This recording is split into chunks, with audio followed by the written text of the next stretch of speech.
All right, ladies and gentlemen, people and peepettes. Again, in the three-person format today, introducing Dizzy Angel Demon, a return guest. Actually, we could call this the Creature Caster show as well, for the amount of times Jeremy has been on there. And then, of course, it's going to be me, your host, Zaphod Beeblebrox, a.k.a. Michael Bartels. And here we are. Hello, everybody. Welcome to the show. That was the choruses of applause. Rah! But it also sounded like my zombie dragon at the same time. Let me just get this straightened out here, because we do have Google effects. I don't know if you know that, so we could do this. Perfect. Or if you want something more heroic, you go. Better. So, welcome to the show. Thanks for having us here, Michael. How you doing, Diz? Good, thank you. Nice to see you again. Now, people know me, people know Jeremy, so let's start with Dizzy Angel Demon. Hey! Now, do you prefer Dizzy or do you prefer Leah? Whatever you like. All right. Okay. I'm not picky. I'll go with Dizzy then. Sounds good. Maybe for our viewers out there, give us a little introduction about who you are. Well, I'm Dizzy Angel Demon, and I run a YouTube channel. I do miniature hobby painting, tips, and basically just kind of share my passion with everybody. Yes, I've seen all of your videos so far. Oh wow, thank you. Yes. Well, I mean, I have to be honest. The first one I saw, I believe, was one of the anime unpackings, the miniatures you had. And then, of course, in preparation of the show, I had to watch all of them, and I enjoyed them a lot. So. Thank you very much. And you're located where? I'm in Canada on the East Coast in New Brunswick. Yay! Yay! So, Represent.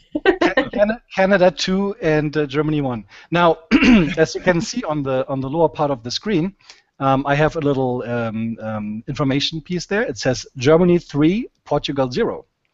Oh. And it's half time, so we're doing pretty good right now. Das ist gut, yeah. And if you actually hear like bombs falling around me, that's usually when we score a goal. Then there's all kinds of explosions going off here and people yelling. So don't be afraid, nothing's happening. It's just that we're scoring. It's all good then. Yeah. All right. So Jeremy, I think people already know you. You are the mastermind and new owner of a yacht, I believe. From Creature Caster. Bought by my loyal backers. Excellent, excellent. I called my yacht Backer 1. The Becker 1. You call it hopefully I'll develop a fleet. So, yeah, why don't you go ahead, Jeremy, and give us a little update on what's happening with Creature Caster right now. Creature Caster, like everybody knows, Kickstarter hangs out onto the money for a little while, so you know I don't get to buy that yacht right away. I have to stay in the yacht dealership for a while. But what happened was Kickstarter released the money, then I was able to pay my pledge manager, pay some sculptors to get started on base meshes that I can then put my detail over top of, and also get my office built. And I've decided to build a home office as opposed to keeping in line with that cottage industry vibe that I know that we like so much.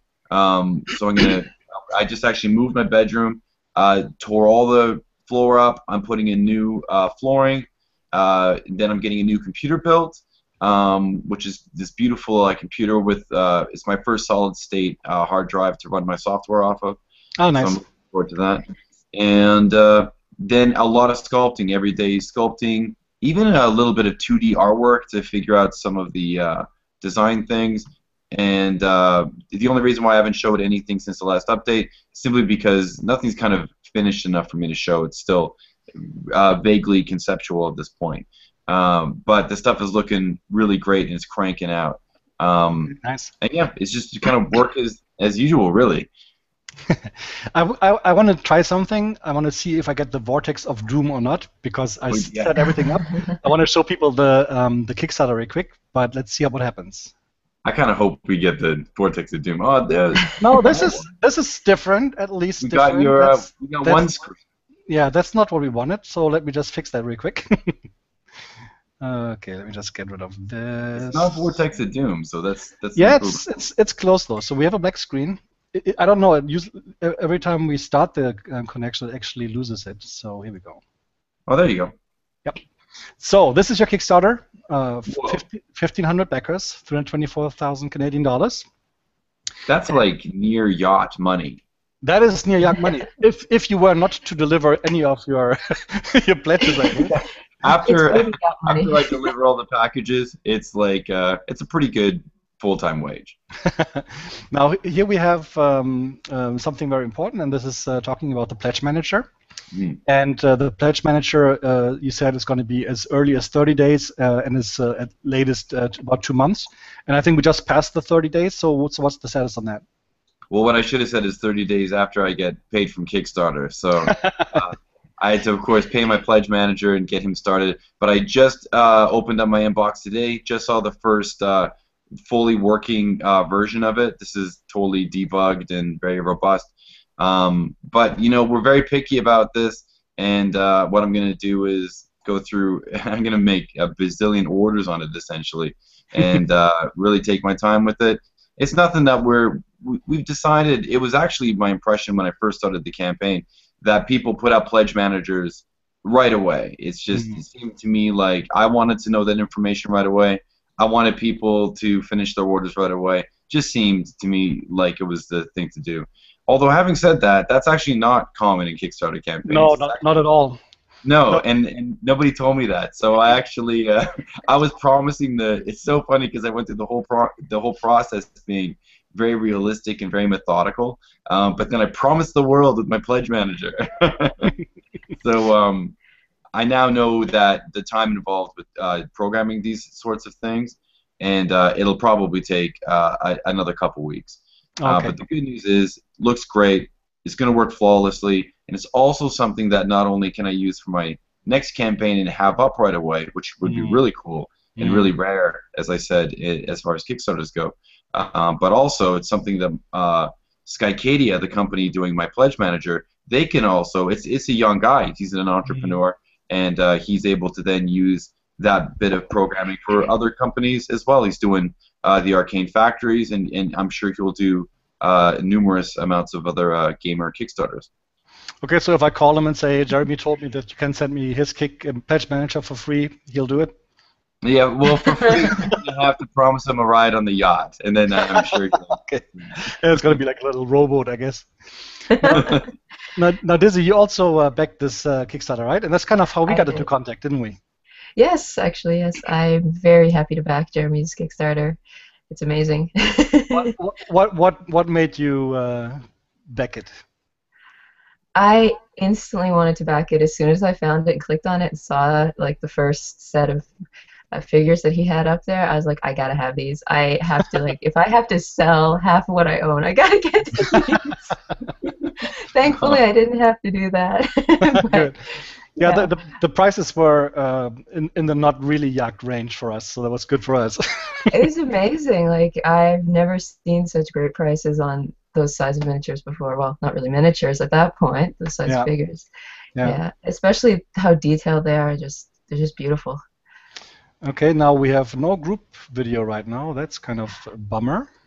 Okay, video. Whoa, no group video. Let's try this again.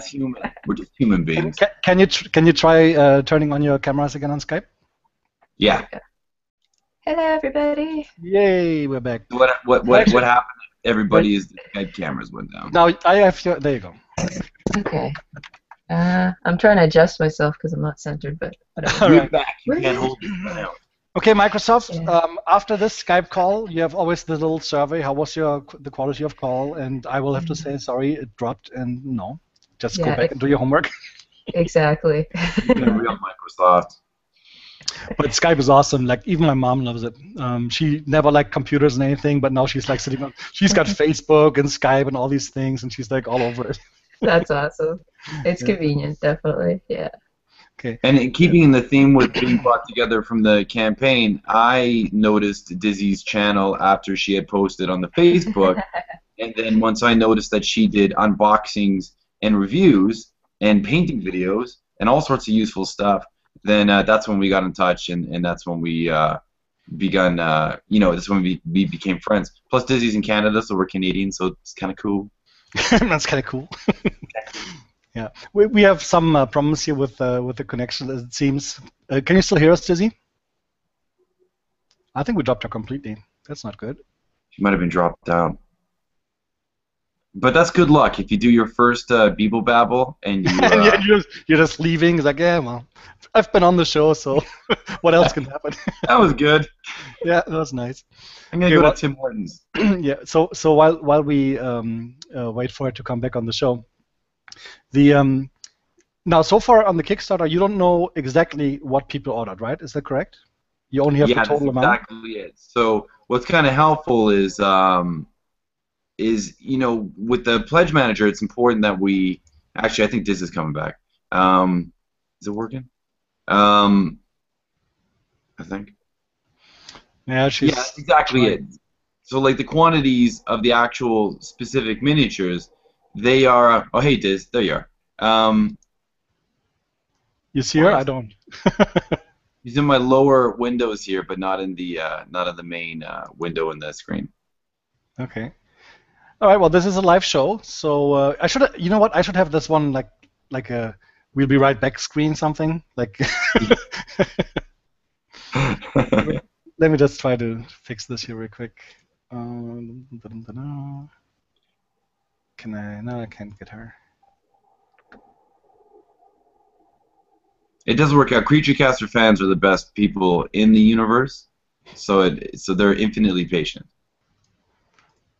Well, not infinitely. Well, let's try this. Hold on. Okay. So while we wait, yeah, I just wanted to ask her about the unpackings and all that, but we'll have to table it for a second. Now, well, one of the things that we're doing together on the Kickstarter that you did is the DVD. Mm-hmm. And I'm happy to announce, and I told you this before the show, is that today we received the Vulture Demon, and yes. And Ben got that, and we are starting to work on that very, very soon, probably this week actually. Tomorrow we work on a different project. I'm going to talk about this in a moment, but then I guess on Wednesday we'll start working on that. So it's going to be nice. And it's amazing. The size of the miniature is really, really good. Oh, look who's back! Okay, we can't hear you right now. Can you say something? No, can't hear you. Audio through. Where are we getting audio through from? Is she muted or something? Hold on. I wonder why Google isn't letting us do audio through it. Hello, Dizzy. No audio. Oh. Okay. Well, let's okay. Everybody, grab a drink, get something to nibble on, and I will get her back. I think I'm just going to re-invite her. That's probably the best. That's probably the best. I just got my Skype. How would you rate this call?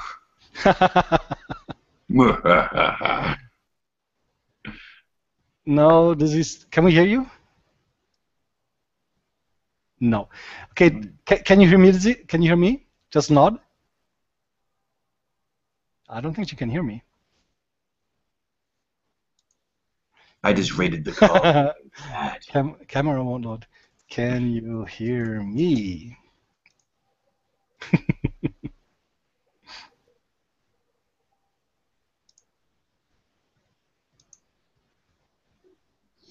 Look at your Skype message. Oh, she can hear me. Hold on. Let me just try this here. No, she can't hear me.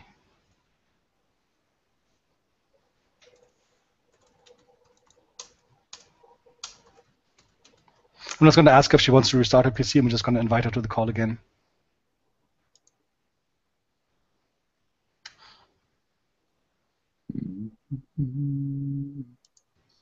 All following programs will be delayed by 15 minutes.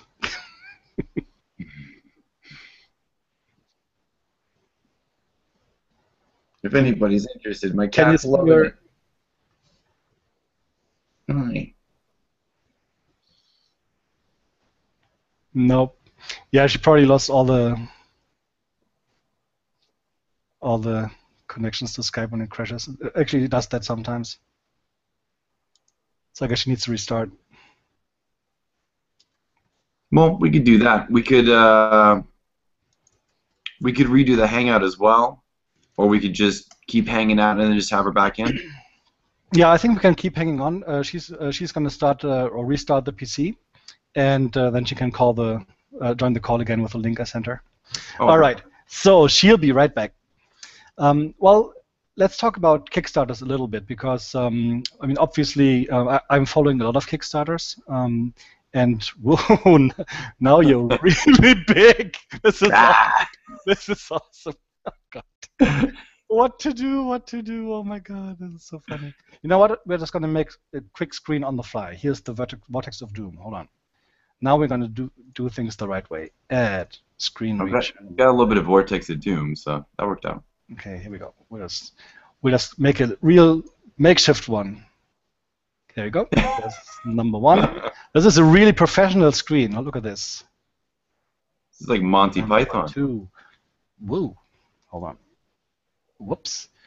Okay, this is our professional screen right now, but until she actually comes back, because otherwise the screens are just messed up.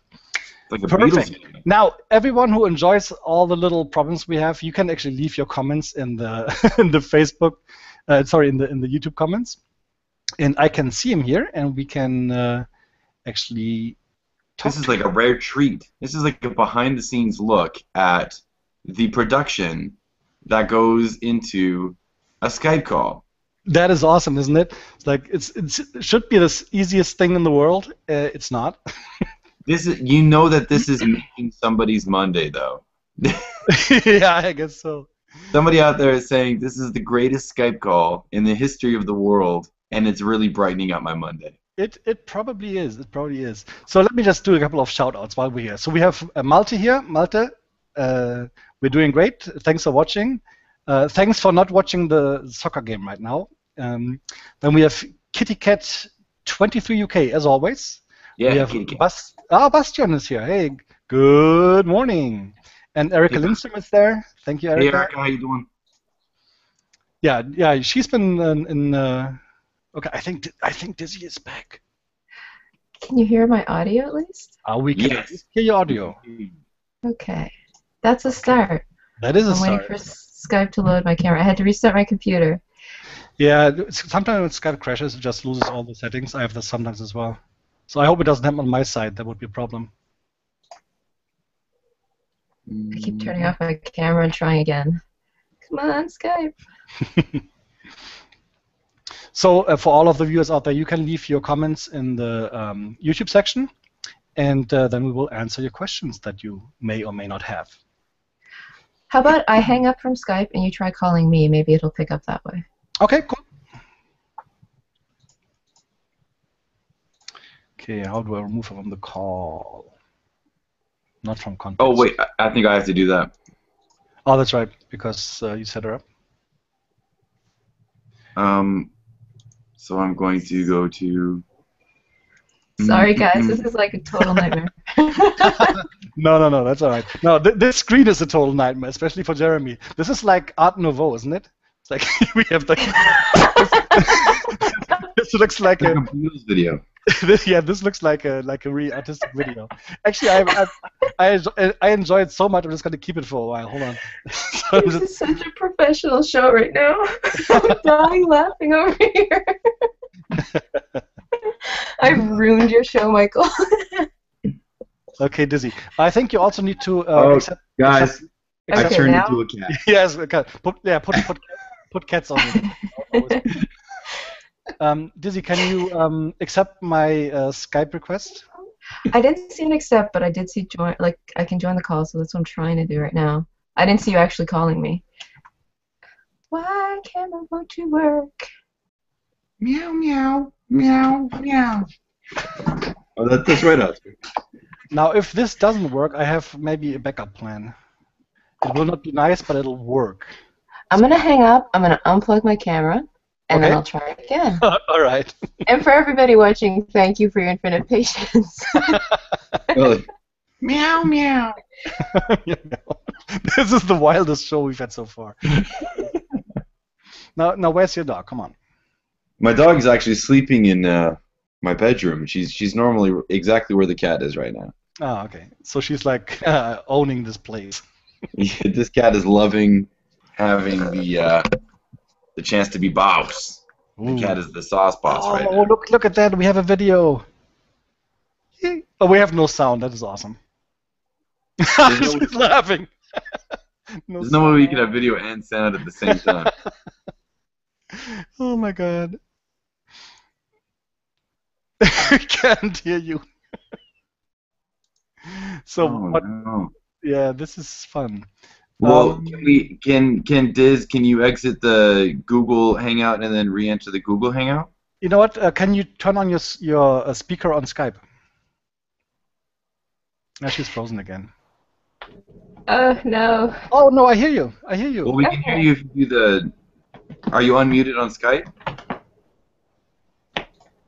Now I'm I hear the muted. cat. No, you're fine. Okay. All right. Okay, don't touch the What do you say? system. Can you put up your hands like this for the whole time? Okay. Nobody move. Nobody touch the system. Seriously, I'm afraid to breathe. Oh my god. That's okay.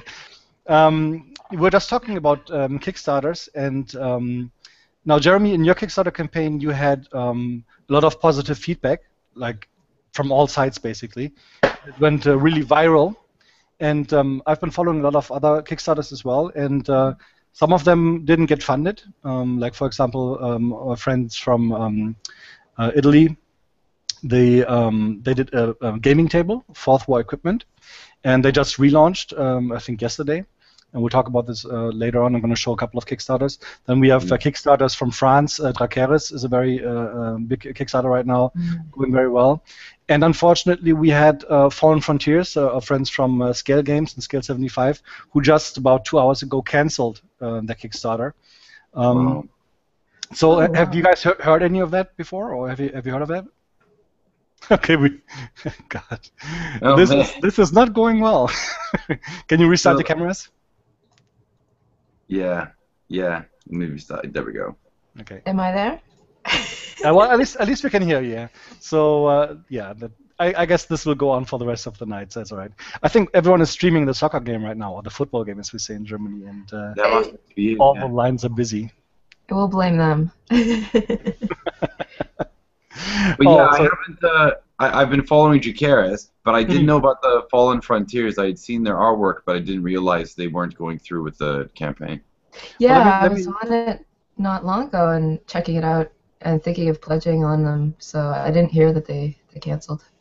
Yeah, so we have the Drakerys here from our good friend Mohand from France. And actually, we're doing a little collaboration with them as well. We're creating little short videos about how to paint miniatures in a tabletop standard. So we'll actually film tomorrow and edit tomorrow and on Wednesday. Cool. And it's going to be really short videos, like 10-15 minutes, but just to give people a taste of how to actually paint these miniatures. And some of these miniatures are really, really awesome. They are very awesome. And I just noticed they're at 606, so that means 60 more backers till we unlock the Dragon Familiar. Yes, indeed. Let me just. People are getting dizzy now, not just from you being on the show, but from me scrolling here. Hold on. Yeah, this is a really long page. It is. You know what? People, Kickstarter, type Drakerys. You see it here, Drakerys, and you'll find it. Mm-hmm. And that's enough said. Now. Yeah, definitely check this one out. The Fourth War equipment is a Kickstarter that was recently not funded. Tell me about this one. I haven't seen this before. This one is actually quite interesting. It's cardboard wargaming tables that you can unfold and fold and store it like in this little bag here. Oh, And wow. it has a full Warhammer size tabletop. Also with the stools and stuff, they have liquid protections on there. It's really, really stable. The guys from Beast of War had a video up where they actually tossed one of the guys on the table and it didn't collapse, so it's really, really stable. Oh my gosh. Yeah, I was just going to say, I'm not too sure about sitting on a cardboard box like that, but if they're tossing each other around on it, then I'm a little more confident. Yeah. It's actually interesting. In Germany, there's a lot of furniture made out of cardboard, which you can buy, and it's really, really stable. So the last time back in the Renaissance, paper furniture was huge. People were constantly grinding it up and molding it, and that was the thing. Yeah, and I think the last Kickstarter wasn't funded because of the very high goal that they had. They had, I think, $99,000, and they got really close, but they didn't quite make it. But now they're launching again, and they just launched, and I think the $13,000 goal is going to be no problem whatsoever. So, it definitely looks interesting. I think it's very interesting. I'm very close to backing it myself because I don't have a space for a big gaming table, and you can carry this around anywhere, really. Even if you're going to a show, for example, you could use this as a presentation table or whatever. And I bet it's really nice and light, like it's portable, definitely. Like you're not. Some of those foldable card tables and stuff are quite weighty. You don't want to lug that too far. Like you see the setup. This is one table, and really kind of you just pick up the top part, the tail part, and the legs fall out, and you see the little back thing in the middle here. That's like a Velcro. You just connect them, and it's done. And then you have 3 of them, and you got a full table. So it's really pretty cool. And I think is another picture. They also have these mats, which is kind of nice. You have like a Blood Bowl mat and so on. You put them on there, and you're ready to go. So I think the idea behind it is really, really cool. Definitely something I will be watching and probably backing myself. Yeah, I'll definitely watch them too. Yeah, they do. Really great. Well, and then unfortunately, my favorite one, at least for the current Kickstarter season, was the Fallen Frontiers one, and they canceled that, I think, for 2 reasons mainly. They've been going backwards in funding for the last 2 days. I think they were up to 96,000, and they went down to 80, as you just saw. And really, I think there was just 2 things in the Kickstarter that weren't clear from the beginning, and people kind of, I don't know, just got angry, or there was like 2 or 3 really bad haters, and actually I suffered from one myself after the show I did with them. But what happened was that initially they didn't have the scale of the miniatures on there, so it didn't say 32 millimeters or 40 millimeters, whatever. It didn't say anything, at least to my knowledge. People thought, well, these are awesome miniatures because they are awesome miniatures. They really, really, really look cool. Really are, yeah. People thought that they would be proxy for, let's say, another company that we all know. Apparently they are much larger than a Space Marine. Oops, I said it. Lawyers. The lawyers, yeah. So, the red telephone is ringing. Hold on. But I think well, what they did, I think within 4 hours after the first questions coming about the scale, they put a size comparison up, and on the size comparison, you could clearly see that what the size is. Not, I mean, Jeremy probably would agree with that. Scale really doesn't say anything. It's because you can have it could be 40 millimeter scale. The question is, how large is the person in life? So for people that don't know what it means, is 32 mil means that a person that is usually 1 meter 80 centimeters high. I don't know how that translates into stones and inches, and I don't know what. No, actually I do, because I'm 180. It's 5'11", isn't it? Yeah. Yeah. So if a person is 5'11" high, that means from feet to the eyes, it's 32 millimeters. Which really means all of the Space Marines, according to the fluff, are way too small because they're just way too small. So yeah. if anything, it would have been like a true scale kind of size. And this is the picture they put up, and that was one of the first updates they had. And here you can see you have a Space Marine here, and they're a little bigger than the Terminator from the scale. So I would say it's probably about a 40 millimeter scale. So that was the first question. A lot of people backed it because they thought these are awesome looking, and we have to refresh the cameras again. Oh, yes, guys, go on.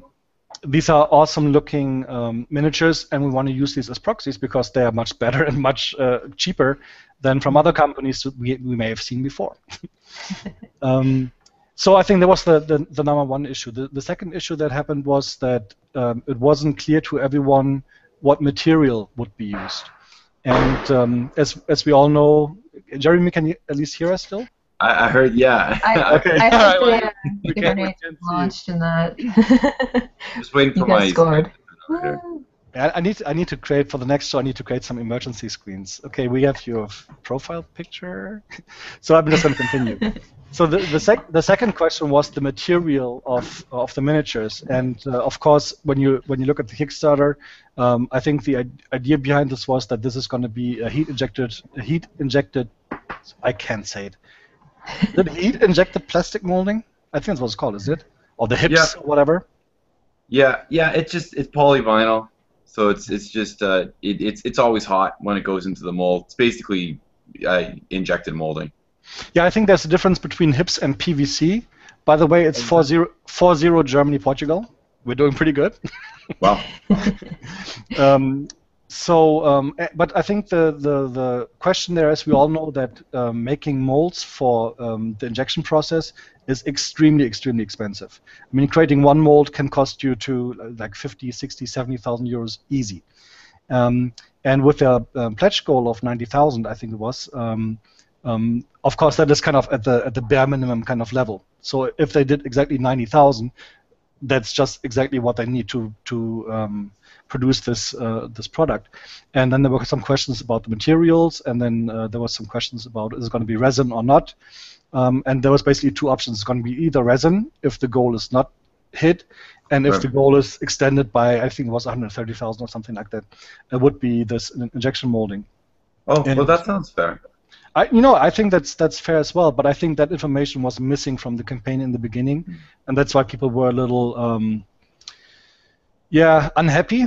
And unfortunately, some people were so unhappy that they made it their personal mission to discredit this company all over the world. And I felt really bad for those guys. I know many of them personally. I have seen the dark eyes they had week after week because they've been working 20 hours a day.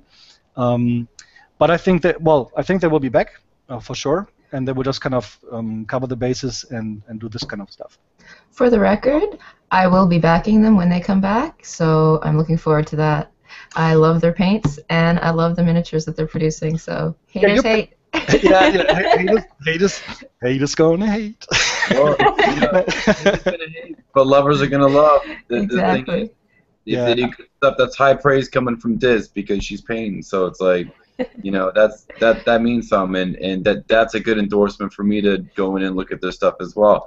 I barely saw their campaign, but I also know from experience that like all those seemingly really important questions. Keep in mind, like when I launched my Kickstarter, I didn't post a link on my Facebook that you could go visit beyond the post. I totally forgot. So if somebody says you're a complete moron, you haven't even put a link there. And I'm like, you're right. I didn't put a link there. I am a moron. And then I put the link there, and then nobody else could. I think there's two aspects to this. First of all, these guys are all native Spanish speakers, so creating a sentence that is grammatically correct is hard for anyone, even if you're a native English speaker. And I think some of the questions were. I think all of the questions were just justified. I'm not saying they're not justified. If you want to know what the scale is, then you should say what the scale is. Totally justified.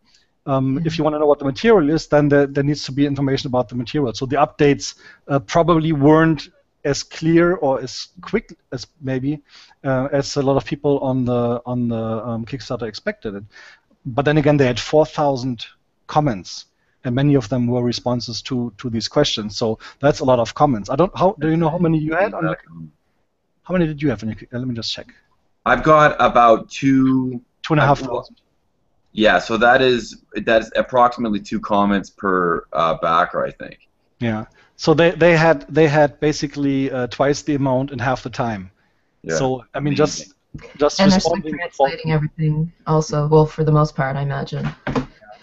So, and I know that some people out there are not happy about what I just said about the personal vendetta, but I think there's it's not so much what you say, it's how you say it and where you say it. I don't think it's very helpful at all to go out on forums or even on our channel. And I like when I did the last show, I didn't even know that there was a controversy with those guys. And after the show, I got flamed, and I was like, wow. I just don't understand it. It's like these are just justified questions or just questions. Just say, hey, what's the scale? Exactly. Yeah. There's a difference between being like malicious and giving out some constructive criticism, trying to help. If you like what's being put out there, help them. Give them some constructive criticism and help them do better because you like this, so you want them to do better. Why go destroy them because you're upset about a little hiccup that happened at the beginning? Well, plus we're talking about a Kickstarter, and Kickstarter to me is helping them to get the feet on the ground and not kicking the feet off the ground. It's like exactly. And a lot is uncertain about a Kickstarter when they're starting off. They're trying, No one has all the answers on a Kickstarter. I certainly didn't. These things fleshed out, a lot of small things fleshed out. A lot of them in conversation with us, Michael. A lot of them in conversation with certainly other people that have done Kickstarters. I had friends consult me. Look, like these guys are great guys. Yes. They're also the easy target. So it's like if you're a bully, or if for some reason you don't feel satisfied with what life has given you, or if you feel like you have deserved better, and you want to take it out on somebody, Kickstarters are the best targets because they're not even fully formed companies. They haven't yet matured to be able to handle people with this kind of dissenting voice. But I'm not hating on the hater either. I'm saying like, clearly you're upset about things that are going on in the hobby. You might have remorse on purchases. You might not feel like you're being heard. But everybody should stop and realize you're being heard. Like we hear even the smallest comment we read, and everything we take to heart. So I think sometimes bullies go a bit far because they don't think they're being heard. So this is just my public service announcement. I feel you. I like you. I do like bullies. They're still awesome humans. Like, let's just all try to, appreciate we're being heard. I am Galactic President Zephyr BeebleBrox, and I approve this message. I think Skill 75 will have learned a lot from this run that they had on Kickstarter, and I think next time they'll do a lot better. And I think people have to give them a little extra leeway. I know I feel like it anyway because of the whole translation issues and stuff like that. It's going to take them a little longer to answer your questions. Doesn't mean they're ignoring you. Just give it a bit of time. And, they are seeing that because you've got to look at those comments when you're doing a Kickstarter. They're not, they're not ignoring it. So absolutely. I think for them also, I mean, Scale 75 as a company and Scale Games obviously are two different entities, but they're kind of the same, at least for the most part, I guess, the same guys. Okay. But there's I think that they went from Indiegogo campaigns where they did a model, like a 75mm miniature that they announced there and sold it there. And there's no questions. You see the miniature, you know the scale. I mean, what's there to ask, right? So it was kind of like a low maintenance kind of thing. And then going to a Kickstarter, which is a much, much bigger audience, going to gamers, which is a very, very different audience. I'm pretty sure that many of the questions they received for the first time ever.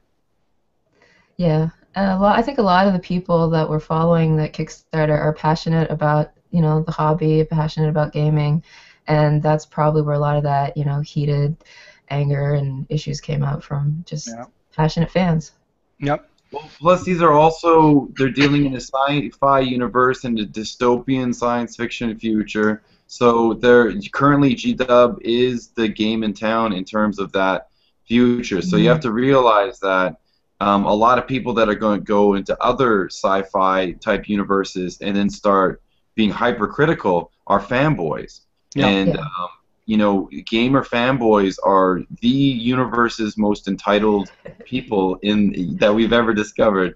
And I'm saying this out of love because I'm also a fanboy. So it sounds like I'm saying this in a derogatory way. I'm not. I'm saying this. We're all fans, all inclusive. We're all included. We all defend. I'm going to defend Tolkien. Larry Gygax until the day I die because I'm a fanboy. So I know what it's like. And again, it's that dark future thing. Once you step into that arena, you gotta thicken your skin, you know. Well, especially if you go through the warp and then you're tainted by chaos, then you're really... Well, you've already got the taint. You hear the voices of the gods in your ears. It's like it's a whole thing. Yeah, people seem to hold everybody else up to that standard that they have, like that vision or the way they see GW, and that's a lot to live up to. GW is a massive company that's been around for ages, so somebody just starting off can't really compete with that necessarily. Although I think that they have, they're gonna give them a run for their money because these miniatures are amazing, and I think that the game's gonna be amazing too. Yeah, I think you're bringing up an excellent point, and I think it kind of moves us into the next subject a little bit already, and that is Games Workshop. I think you're absolutely right. There's yeah. Maybe we should find a code name. Code name Robin Hood. Yeah. I'm on a personal mission to make people not afraid of this company. No one's got more legal notices than me. Trust me, they're just human beings. They're just normal people. We're comfortable talking about it. Let's make everybody else uncomfortable that we're talking about it. I think that's what we're doing. The thing is, I'm extremely comfortable talking about it because in the end, no matter what they do, I'm still a fanboy, and I probably will die a fanboy. Yeah. And as we said in the previous shows, Jeremy, 95% of the Games Workshop guys, or the Forge World, I would say 100% of the Forge World guys, and 95% of the Games Workshop guys are awesome, awesome people. Love them to pieces. Yeah. The management is something where I'm not quite sure, to be very polite. Like even in my very short dealings with business people, with people that wear power suits and that use heavy language and try to obfuscate what the situation really is, look, this is a power thing. These GW way-ups, they just don't play the game. I can bet my arm on that.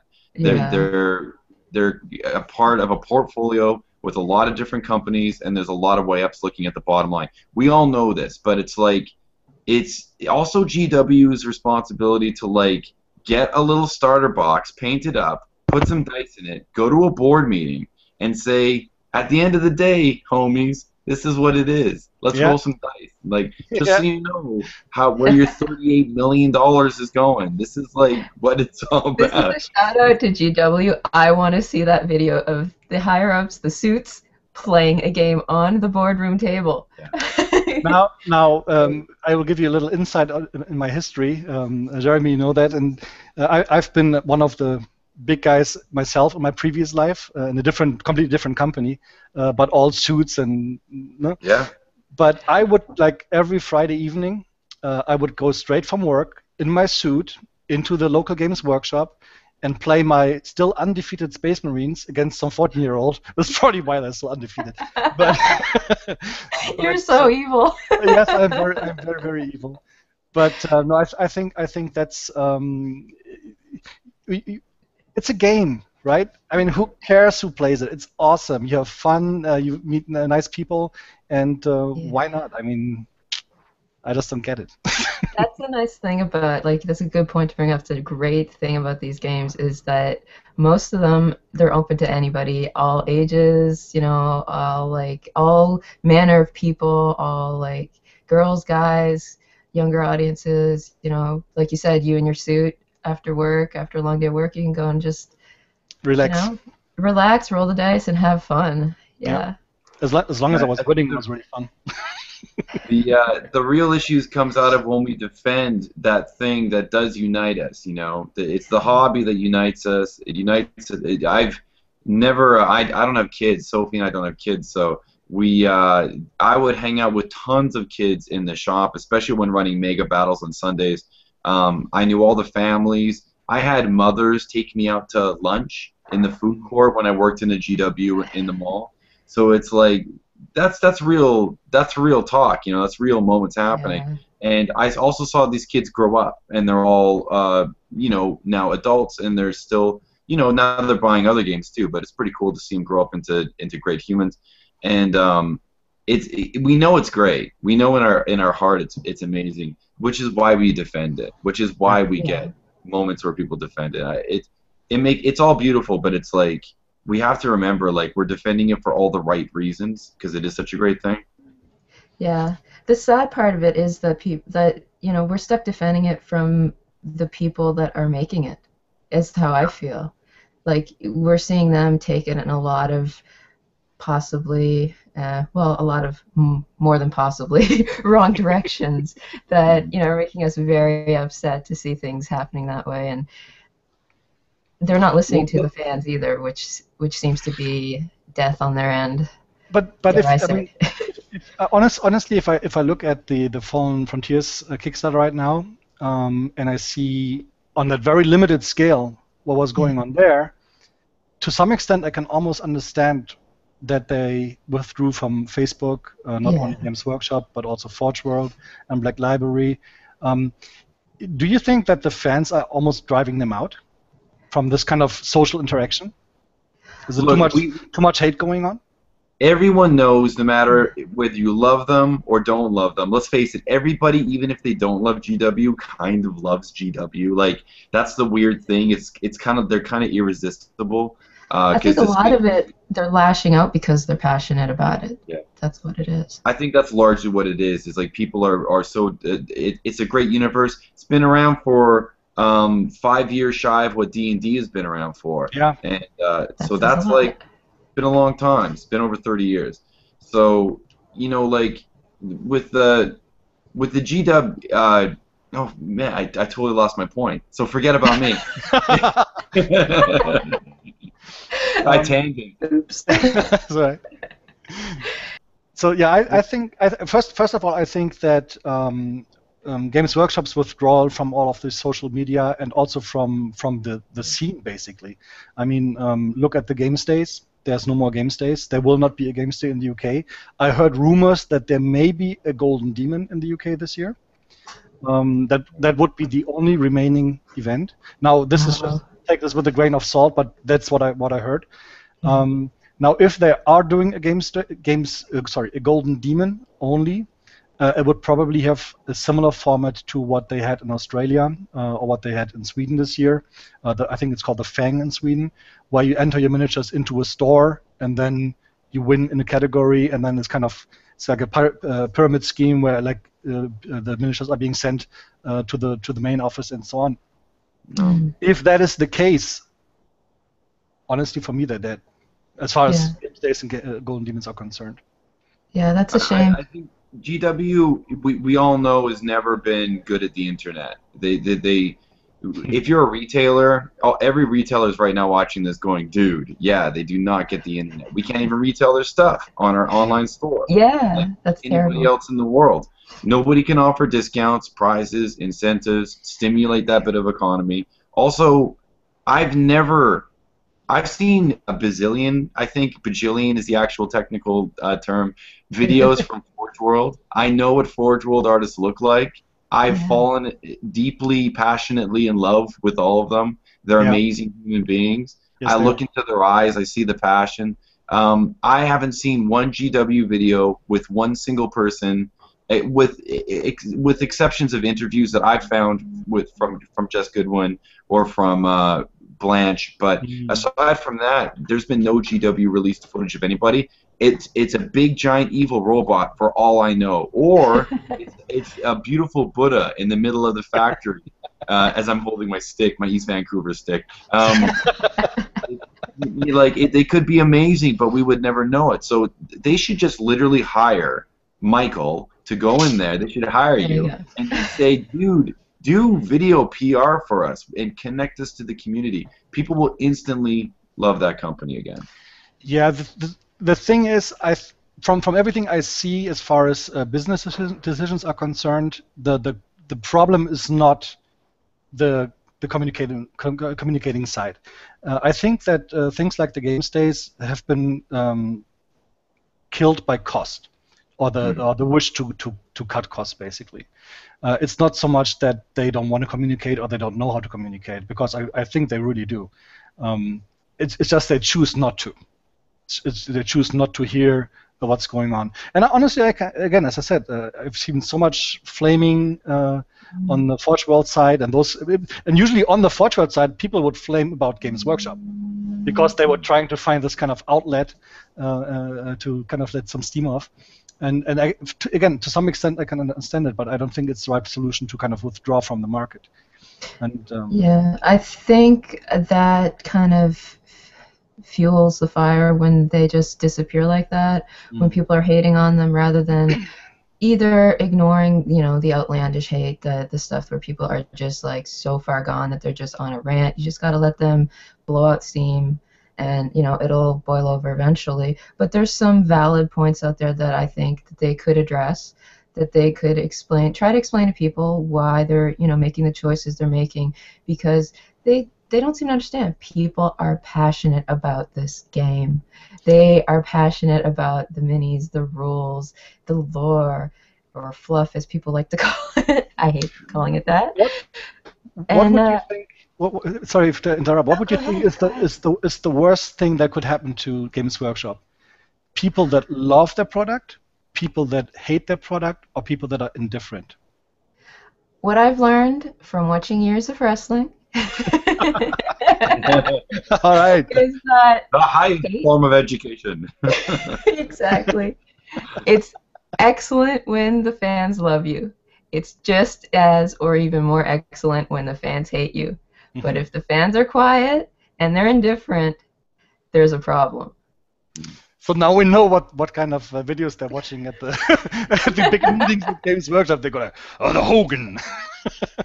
I'm not going to tear my shirt off. I'm just going to spare you that.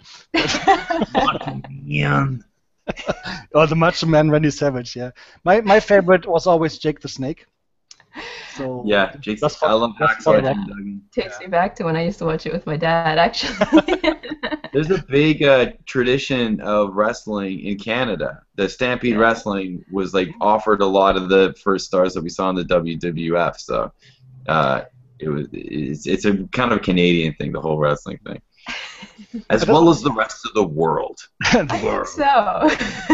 yeah, all these great shows from the US, like football or whatever they call football. Actually, I love football. Tennessee Titans.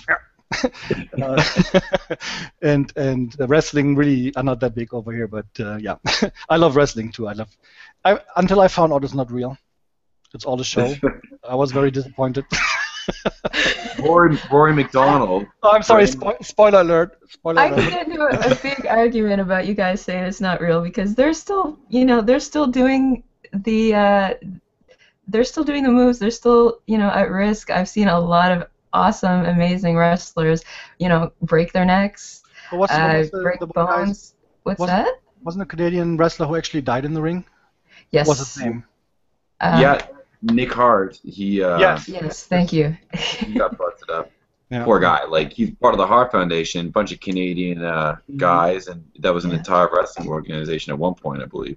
Yeah. Yeah, it's an amazing family, and yeah, it was really sad to see that. Yeah. But Rory McDonald, MMA fighter, who just beat Tyrone Woodley last night or the other night in UFC in Vancouver. It was in Vancouver. He grew up just up north, so he's about a couple hours up north and trains at a gym up there. And he was training at all the local gyms down here. So as another Canadian kind of warrior kind of guy, he's doing really good, and he trains locally, which is kind of neat. And now I'm going to do something that's probably going to earn me the Pulitzer Prize or something. I'm going to transverse back to the subject. So do you think How dare you? Do you think that Games Workshop has the right moves not to break their neck? Oh, an elegant transition as well. Yes. Thank you. G-Dub is making it clear that they're an asset in a portfolio. It just couldn't be more clear. Yeah. To me, we've been given every single indication that this company is run by the highest people on the top, not being involved in the hobby, trying to find out how to maximize their money. Look, people from a rules standpoint are just starting to catch wind of this, but trust me, if you're a manufacturer in the industry, you've known this for a long time. They're selling 2 sprues in a box for $100. That's called highway robbery where I'm from. Now I know it cost $100,000 to make the dies. Look, they add another 1 cent to every box then because they're making 1 million of the units. Like, it's absolute heresy, if you will. Excellent.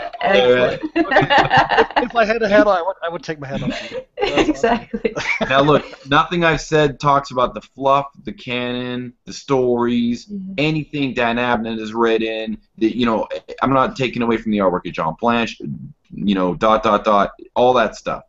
I'm just saying the bean counter at the very top is saying the way we get this bottom line, this margin, to just widen right open is if we convince people to paint, assemble, finish all the miniatures themselves, and we'll still charge them for a fully manufactured, painted, and assembled miniature. That's the trick that GW pulled on the world. And I'm not hating because I also sell unpainted, unassembled miniatures, but mine are made out of resin and it's a different manufacturing standard. But if I had a machine cranking out plastic, I would have to charge cranking out plastic prices for that. Yeah. It's to everyone who's watching, and if you have questions or comments with regards to Games Workshops, go ahead. I'm going to look at those in a moment. But if you're watching and you don't know our blog yet, it's masterminis.blogspot.com. I'm just going to show it real quick. And if you search for the future of Games Days and Games Workshop, you'll find, I think, 14 articles now. And these are massive walls of text, so you probably need about 10 hours to read all of them right now. It's great reading. If you want to start up a new blog, I've been reading your blog all the time, and I've been reading James Warpel's blog all the time. And they've been awesome. And I think it's I've been following Games Workshop like forever. Like even the financial reports, I would read the financial report every year. And a lot of things, like, for example, the problems for local retailers because of the discount prices on the internet is homemade. It's Games Workshop homemade. I think what they're doing today, restricting online sales, is a good thing in general. Unfortunately, it's 10 years too late. They've pretty much already left a war zone.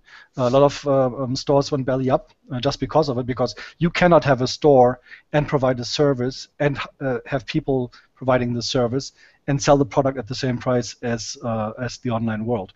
I bought product back in the day, and I'm probably as guilty as anyone who did that, in England for less retail, for less what a German store actually could buy them for as a retailer. Yeah. That's what I paid for as an end customer, and that's just not right.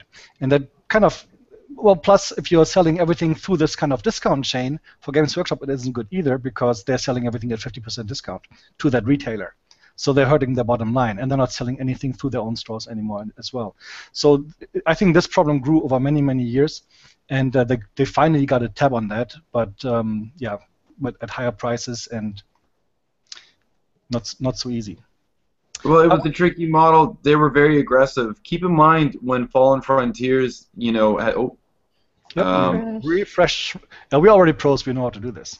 Yeah. There we go.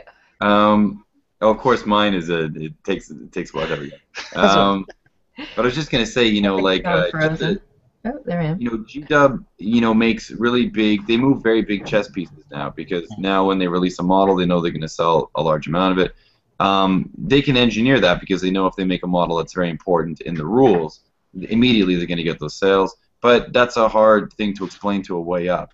They need this in their army. Really? Do they? And yeah, they can put Space Marines inside of Space Marines. We're going to put Space Marines inside of Space Marines. Inside of Space Marines. Wow, Space Marines Inception.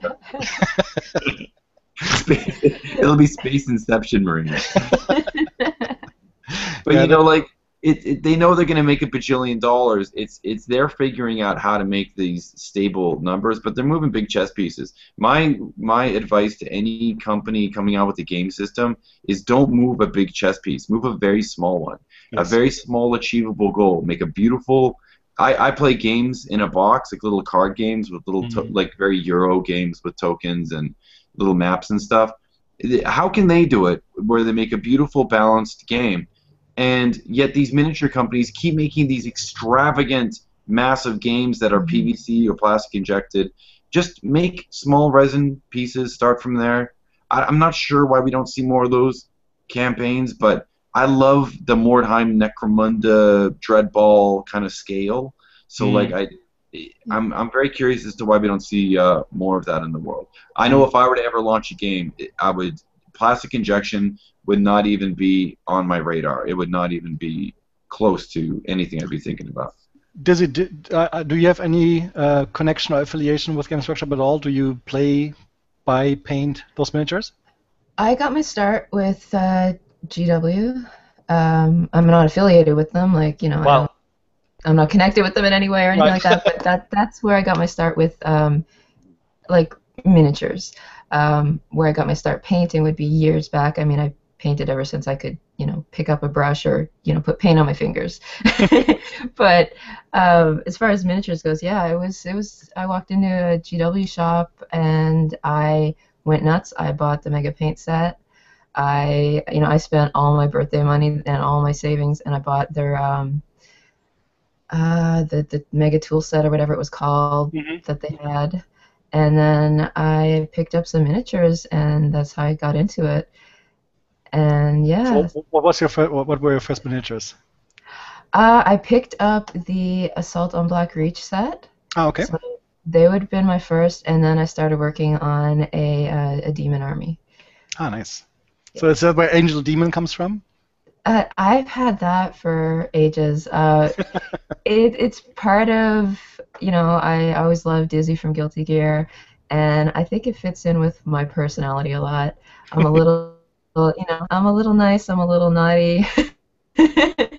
So I can go either way, and yeah, I needed a username to be on the internet, and that seemed right, and it stuck.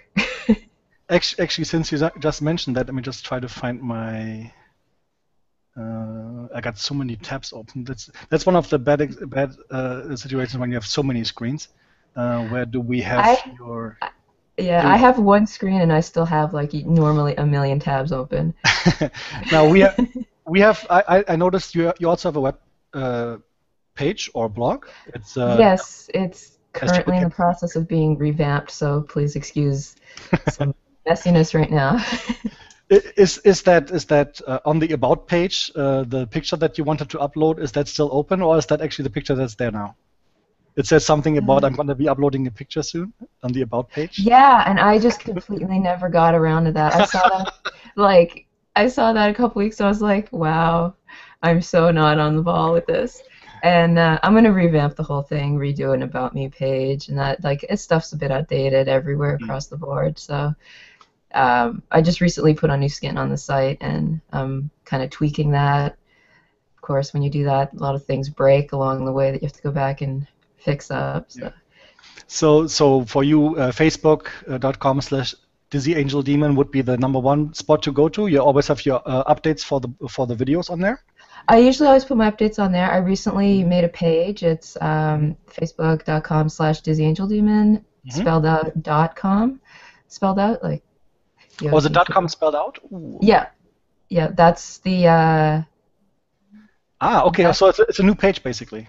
Yeah, it's a new page. That one's open to the public. Right. The other one's kind of more of my personal page. It's a little less focused, whereas this one's going to be more focused on, you know, what I'm doing with the hobby and the site and YouTube and things like that. So let's try that live. So this is your personal page, Dizzy Angel. Yeah, that's right. .com. That one's. No. Yeah. I broke it. I broke it. I'm sorry. What happened? Did you go into the infinite vortex? No. Oh, there you go. It's Dizzy Angel Demon, no spaces, and then DOTCOM would be my page. Oh, DOT is spelled out. I'm sorry.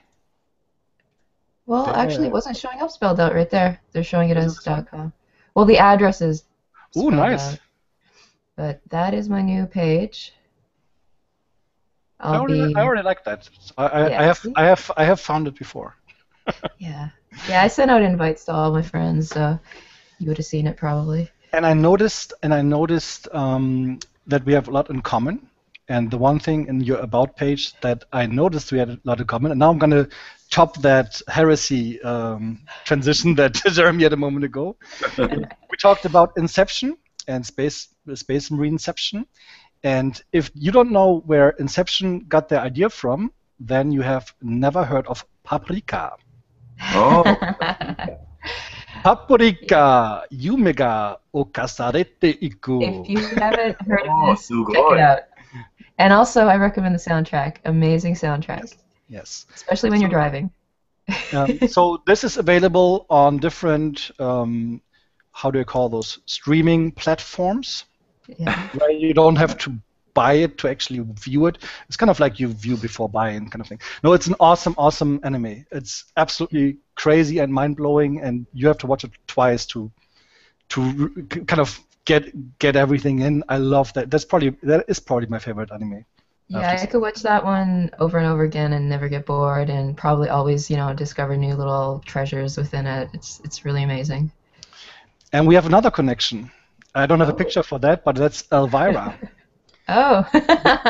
You like Elvira? Yes, I used to watch her show when I was little. It's probably not what you want to watch when you're little, but I did. Well, I watched her show when I was not that little anymore, which is kind of what I actually wanted to watch at the time. I was at that age. But no, the connection actually is that when I lived in San Diego for a term, we studied there at SDSU, and at Halloween we both dressed up as Elvira. Awesome. At the dark with like a wig and a whip and all that. And we've been driving our shoppers around town in that costume. That was just so awesome. best Halloween ever. So Did yeah, you have the beard then? No. Well, if you imagine me kind of upside down, that's what I before. There you go. Yeah, with the hair like foot high. Yeah. Before I left the corporate world, it's kind of funny when I go to the UK or to other countries where I need to show my passport, and they look at the passport and they look at me and they say just turn it around and you kind of get it. Nice. And they're always laughing. But yeah, let's get back to the Space Marine Inception, because I am looking the number one release I'm waiting for this year is the Games Workshop yearly financial report. Exciting. And that, honestly, that is very exciting. I don't know if you followed that in the beginning of the year when they had their half-year numbers out. Their stock took a 25% drop in a day. Huge. In a day. Yes. Oh, wow. Yep. And let me just find that real quick, because that's something I want to. So many tabs. Can you just do some intermission music or something real quick? Dizzy Angel Demon. Okay, we can refresh our cameras in the meantime. Here we go. Where did I open it? Oh, here we go. So just for context, and there's a really big article also on the blog. No, I lost it. It's not the Vortex of Death. Hold on. In a land, in a time, more time. There was Seriously, a financial report so epic. I'm really getting good at this, so doing these things. Oh my God! Look at that dip. Somebody lost a yacht over that. Yeah, and I think maybe even putting it into more context, it's a 5-year chart. I think heads rolled over that. Honestly, I'm afraid they didn't. And I'm going to show you a couple of other numbers which don't make me too happy about this. So if you look at this chart here, I mean, this is kind of the start of the Mark Wells kind of era, and I think he cleaned up good. He cut cost, increased revenue, increased the bottom line just by making all of these changes to online retailing and so on, making a really good online shop, making sure that they sell as much as they can themselves, because that gives them 100% margin minus cost. Then, of course, we had the sales drop, and I think it was 30%. I don't recall the number of sales that went back, and then of course the 25% drop in the stock price. And as you can see here, it went straight back up right now. Personally, I think it's for technical reasons. But what I actually want to show you is an announcement from Games Workshop on their corporate investor relations site. They don't have a community site anymore. They don't have an event site anymore, but they still have the investor relations site, so that says a lot already. And they have a dividend out of, where is it, 20 pence. 20 pence per share. 20 pence per share. So that really doesn't say anything because there's no context. But there's some sort of correlation. This is a chart from a stock site, LSE, it's London Stock Exchange, I think. If you look at these numbers here and the dividends they paid, if you look at 2013, 12, 11, they had 36 pence earnings per share, 38 pence dividends. 46 pence earnings per share, 45 pence dividends. 51 pence earnings per share, 58 pence dividends. And now they have 20 pence dividends. Mm-hmm. To me, if there's any sort of correlation, I would expect their earnings per share to be in the 20 pence, in that kind of area. And that would mean that they lost over 50% of their earnings. That's right. So I might be wrong. I'm kind of I'm not a stock analyst, but that makes me worried. It really Well, does. there's probably exceptions, but you know, looking at the graph as well as that, it doesn't seem outlandish to think that they're not making as much money. Yeah. The thing is, I think they've saved a lot of cost over the last year. Basically, they fired the whole world except for the US. They fired everyone in Germany. They fired everyone in France, in Spain, in Italy. And of course, with all the severance pay, there's got to be some like one-time costs involved in these kind of pays. In the long run, of course, they're saving money. But Dizzy, you said that you kind of started by going into a Games Workshop store, got infected with the virus, bought the backup paint. This is exactly my story. Now, Black Reach wasn't even okay. We have to refresh again. Refresh. Yeah, we're doing this. We're doing this on the fly like pros now. I had the same. GW must be on the assault or something. Yeah, it's You either got the hackers on it. the NSA or them. They don't want to tell us the truth. No. The truth is out there, GW. No, but the thing is, for me, it was exactly the same thing. Back in 1991, I lived in London, and I went into a store, and that's exactly what I did. I was like, wow, miniatures, games, tabletop, and I bought all the colors, I bought all the brushes, I bought like tons of miniatures. Many of them are still mint.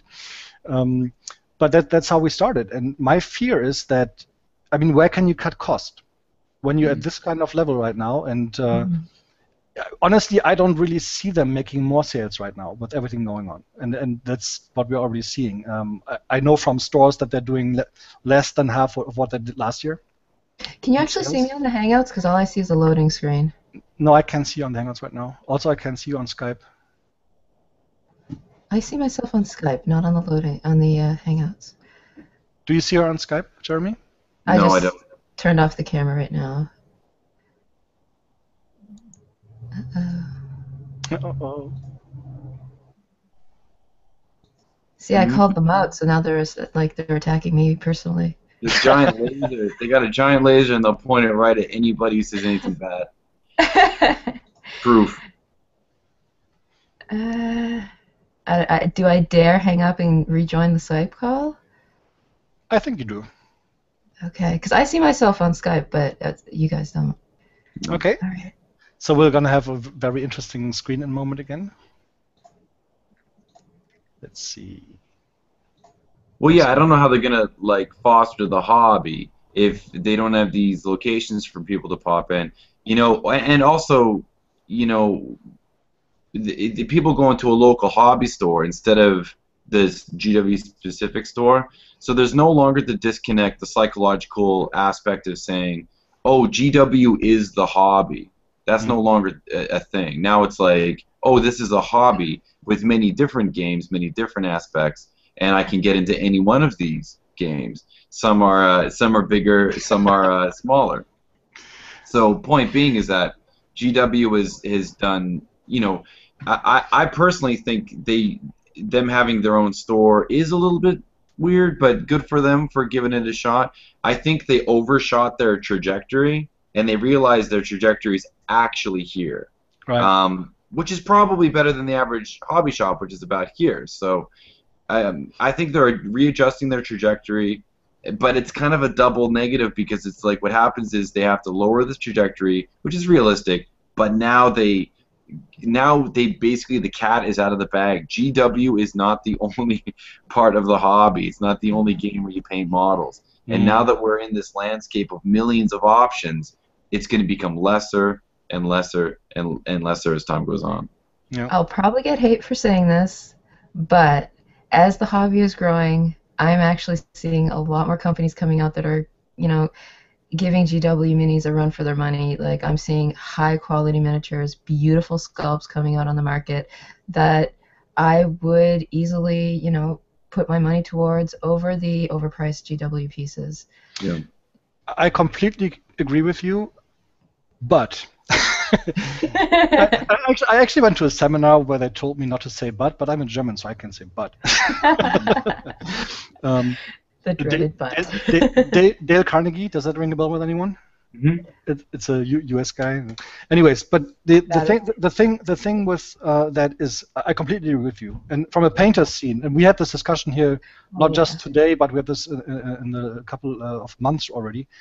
If there's no golden demons at a certain level, at a competitive level, and I mean not just being able to enter your army and win something, but really the best people in the world going to the Golden Demon and winning something, something that draws in the masses to just look at these pieces of art.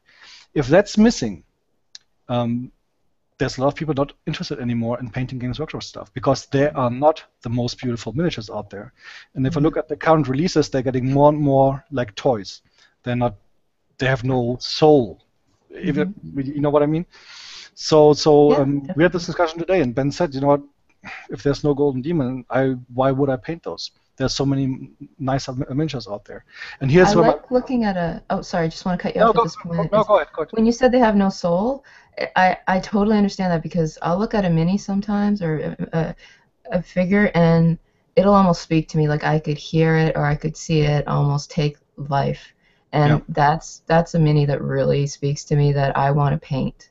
And, if I see a mini that's just, it's a mini, it's an okay piece, I might want to paint it, I might not. I'm not necessarily going to fork over a lot of money on that mini. Yeah. No, I agree. And the thing is, though, that is where my fear comes in. I'm a big fan of massive tabletop games. And other than Games Workshop, sorry War Machine, sorry Infinity, there is no system out there that has this kind of width and depth like Games Workshop, especially because of the fluff. Because of the fluff.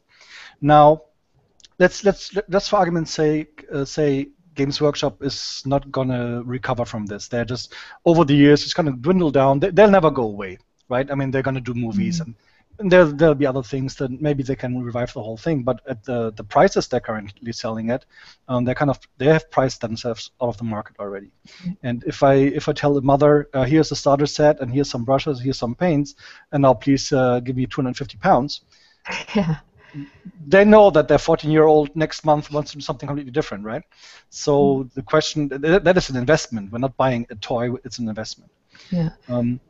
But if they were to make less money, where can they save the money? And number one is labor. And to me, that's stores. Stores cost more money than selling the stuff over the web store. Now, again, continuing this argument, let's say many or most or all of the stores go away. Where do people start the hobby? Yeah, that's kind of my fear. At worst, they enter in at the same door everybody else has to enter in at. Right now, GW is a special door, and guess what? They get to walk through the same door as me. They're not any different than anybody else making a game. There's timing. They've been around for a long time.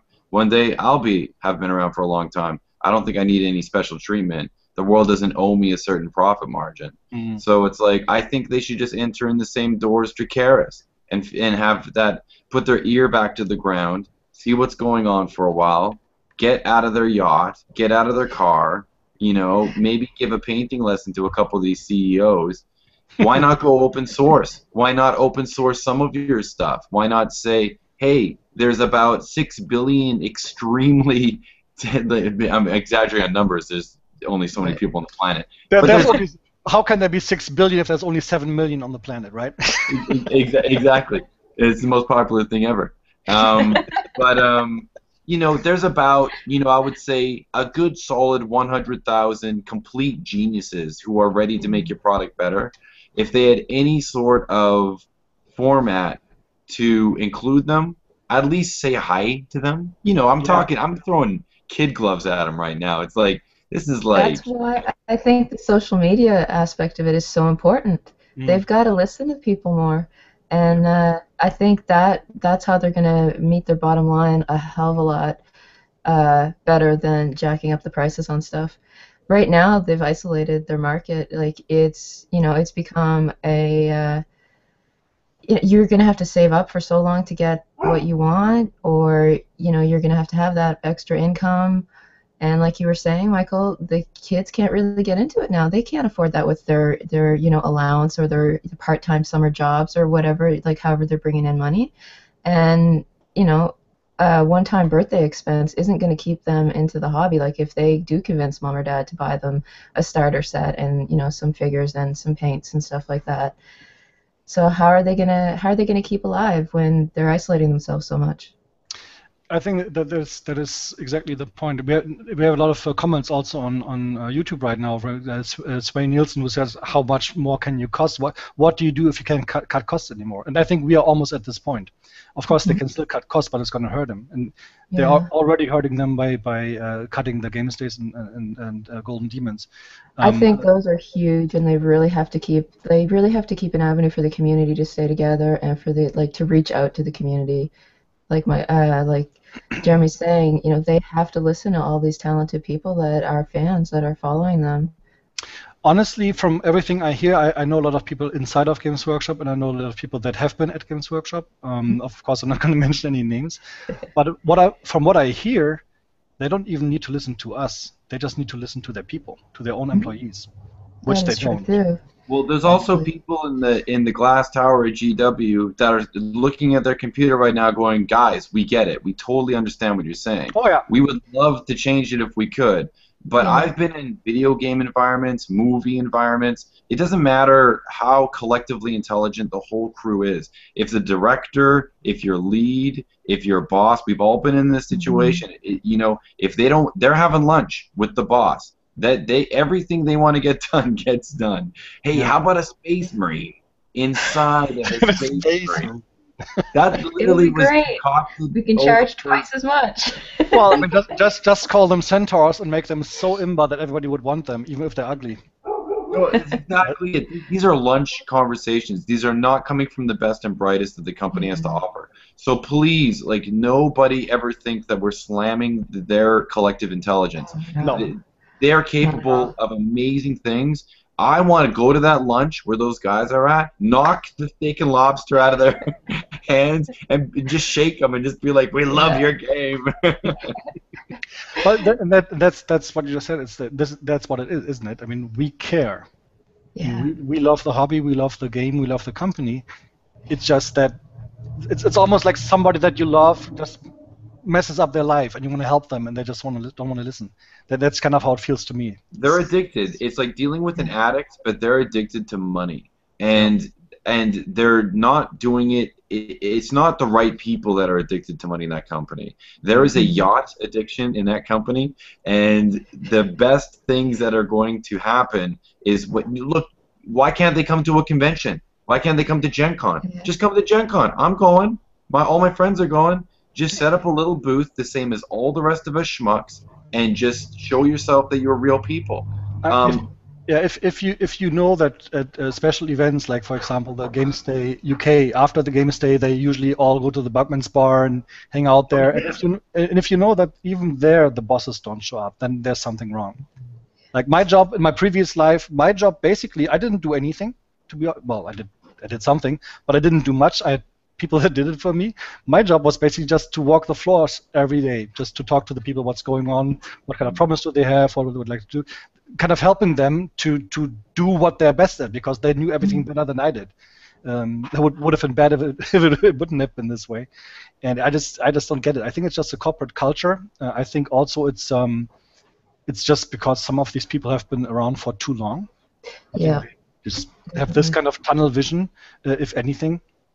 So and again we have Swain Sabra de Chico. Sorry if I messed that name up. Malte. Who else do we have here? So a lot of people saying kind of expressing the same thing. And really, if you read the forums, if you go to Daka, if you go to Bells of Lost Souls, there's tens of thousands of people discussing these issues. Yeah. And that's kind of where my next step goes, because the painters, as far as we are concerned, from a competitive level, there's no reason to paint Games Workshop anymore if there's no Golden Demon. There's other Nocturner, Heroes and Villains. There's so many beautiful Scale 75, whatever. So many cool miniatures out there. They're much nicer to paint. And that alone should tell them that there is money into continuing these conventions and these events for the fans. Yeah. And why not use it as, people might see this as a bit sleazy of them, but why not use it as an opportunity to showcase the potential of their miniatures and offer the miniatures there for sale? Mm-hmm. They're handling these events. Why not have the products there for sale? People see how beautiful these figures can look. They want to get them for themselves. There they are. That's as simple as that. The thing that I don't understand with those shows they had, and I want to give you an example. The first time I went to a Games Day, I thought I was very clever being there an hour early, 8 o'clock. That was 2000 and I think 4 or 5. There were literally thousands and thousands of people waiting in line, and I had to walk all across the building to get to the end of the line. Last year, when I went, there were 35 people waiting in front of the door. 35. The whole that thing, Tumbleweed was all they needed.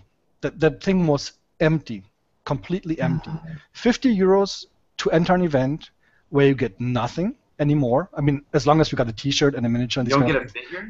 No, nothing. Absolutely nothing. You get. I still have that. I'm probably gonna kind of cast this in resin. It's just a normal black Games Workshop bag with a Games Workshop sticker and a Forge World catalog. That's all we got for 50 euro entrance fee. And I don't feel sorry for these guys. I don't feel sorry.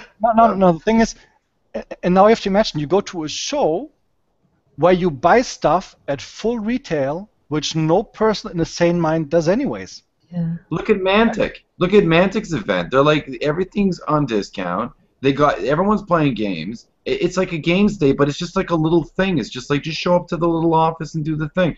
Spud went out to that, grabbed a bunch of stuff, got him started on like 2 new games. Like Andy 56 is now playing like new games. Posted about it, wrote about it. Yeah, I've been posting about letting everybody know. That's how I know about it. It's like, and they didn't do some big extravagant thing. They were just keeping it real. You know what I want to do right now? Games Workshop, this is how you do social marketing. We love you. Stop doing this to our hobby. I'm sorry. That was awesome. Thanks, Jim. We do it out of love. There was a comment here on the section. Just a quick aside, and Sabra says he says DC Games Workshop being a potential danger to some of your designs because we've all seen examples of them trying to shut down people in the past. And you know, I've talked about this several times in the campaign. I made the promise to fans that I would always talk on this fact that I would never lose enthusiasm on it. And what am I talking about? The Vulture Demon is in fact called the Vrock. It was developed in 1975. That's the year I was born, by Larry Gygax and his partner at the time in TSR.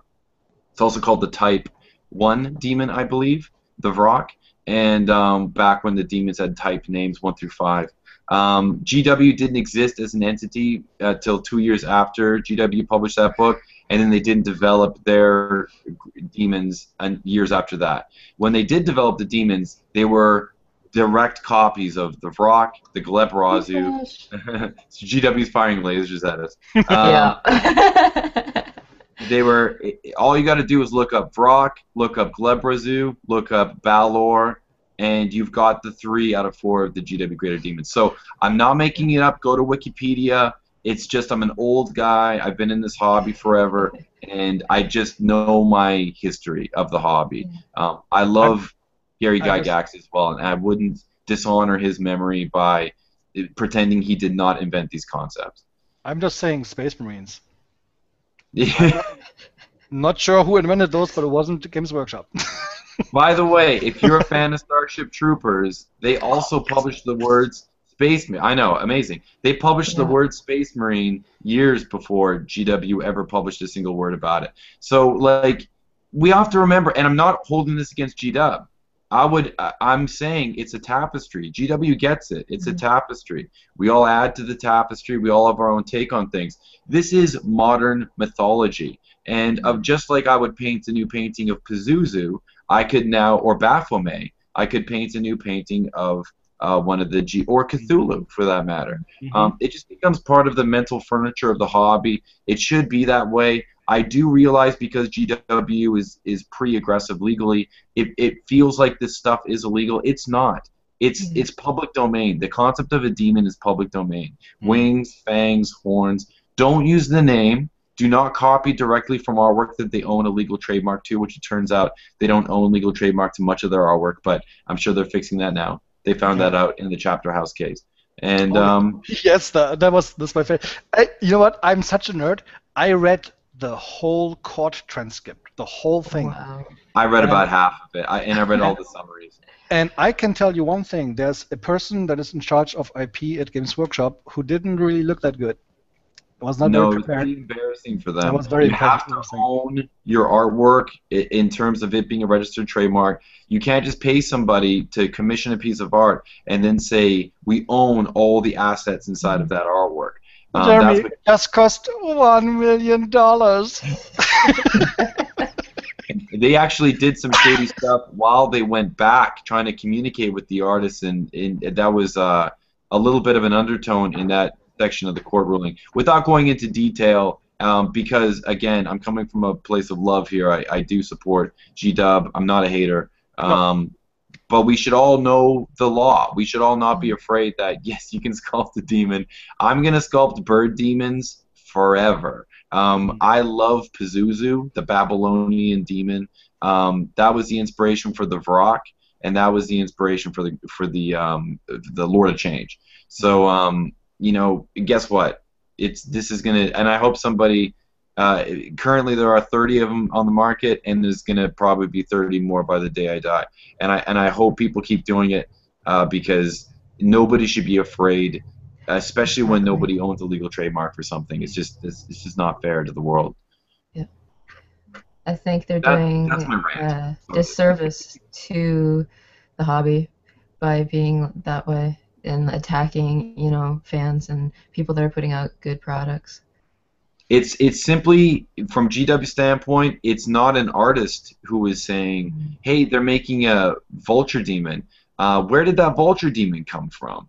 You know, they're not asking that. They're saying, that's ours. That looks like ours. So therefore, we're going to attack. Meanwhile, 30 years ago, GW used to distribute TSR products. That was one of their first things they used to do. White Dwarf magazine had Dungeons and Dragons stuff in it.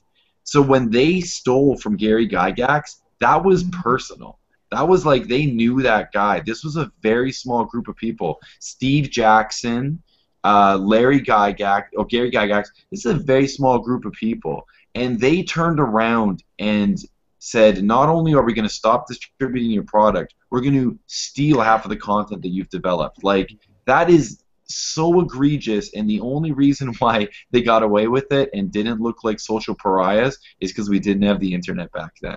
If we did, we would have absolutely flamed them to death, and then we would have actually asked GW to make we would have asked TSR to make a miniatures game, because that's secretly an awesome idea. That is an awesome idea, yeah. So, when I started the hobby, there was an old Games Workshop website. They had tutorials on there. They had extra rules on there. They had how-tos on there, paint guides, and so on. And they slowly took this all the way with a new, beautiful website.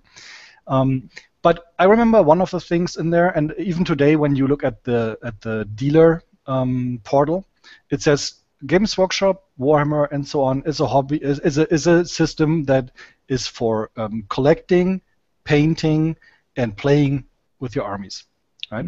So the painting part, I think, at least on the top level, they have killed, or they are in the process of killing. The collecting part they have killed many, many years ago. Now, I am, from all of these hobbies, I'm #1 collector.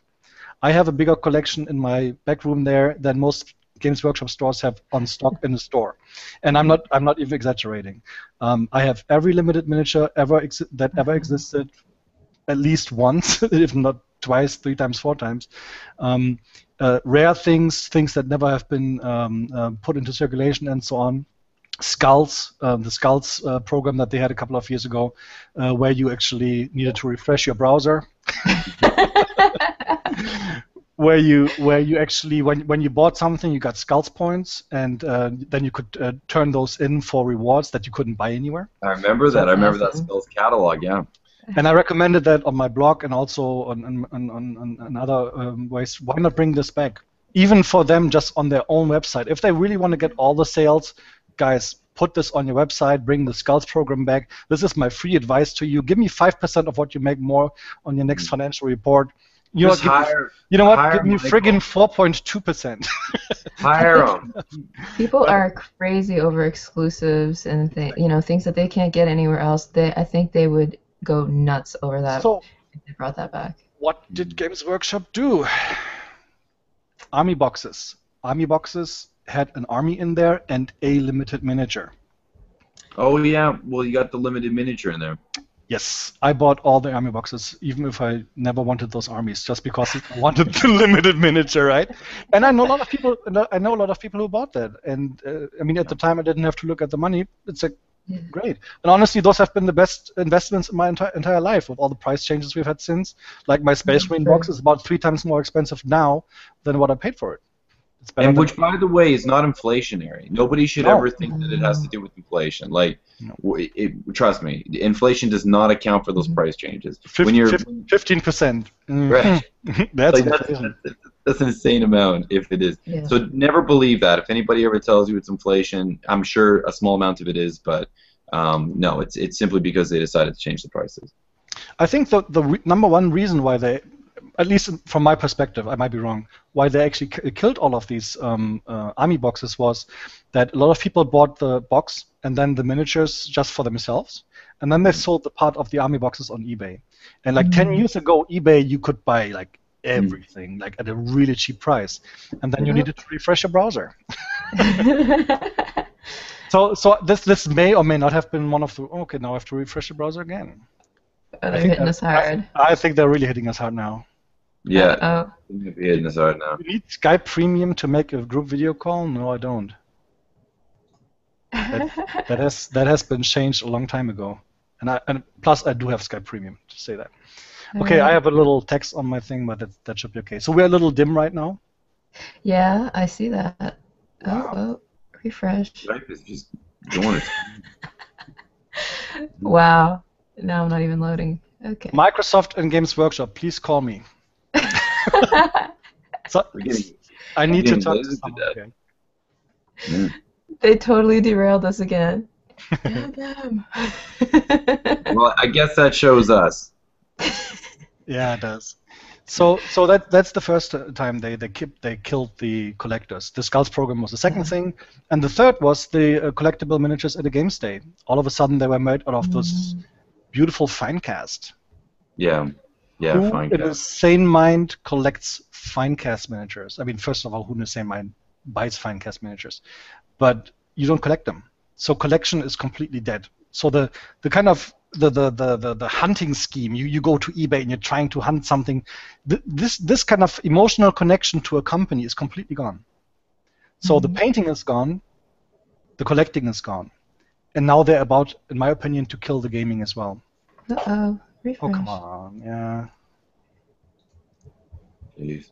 I need to build a big empire so I can lease my private line. Buy our product, people. We need 42 million or something.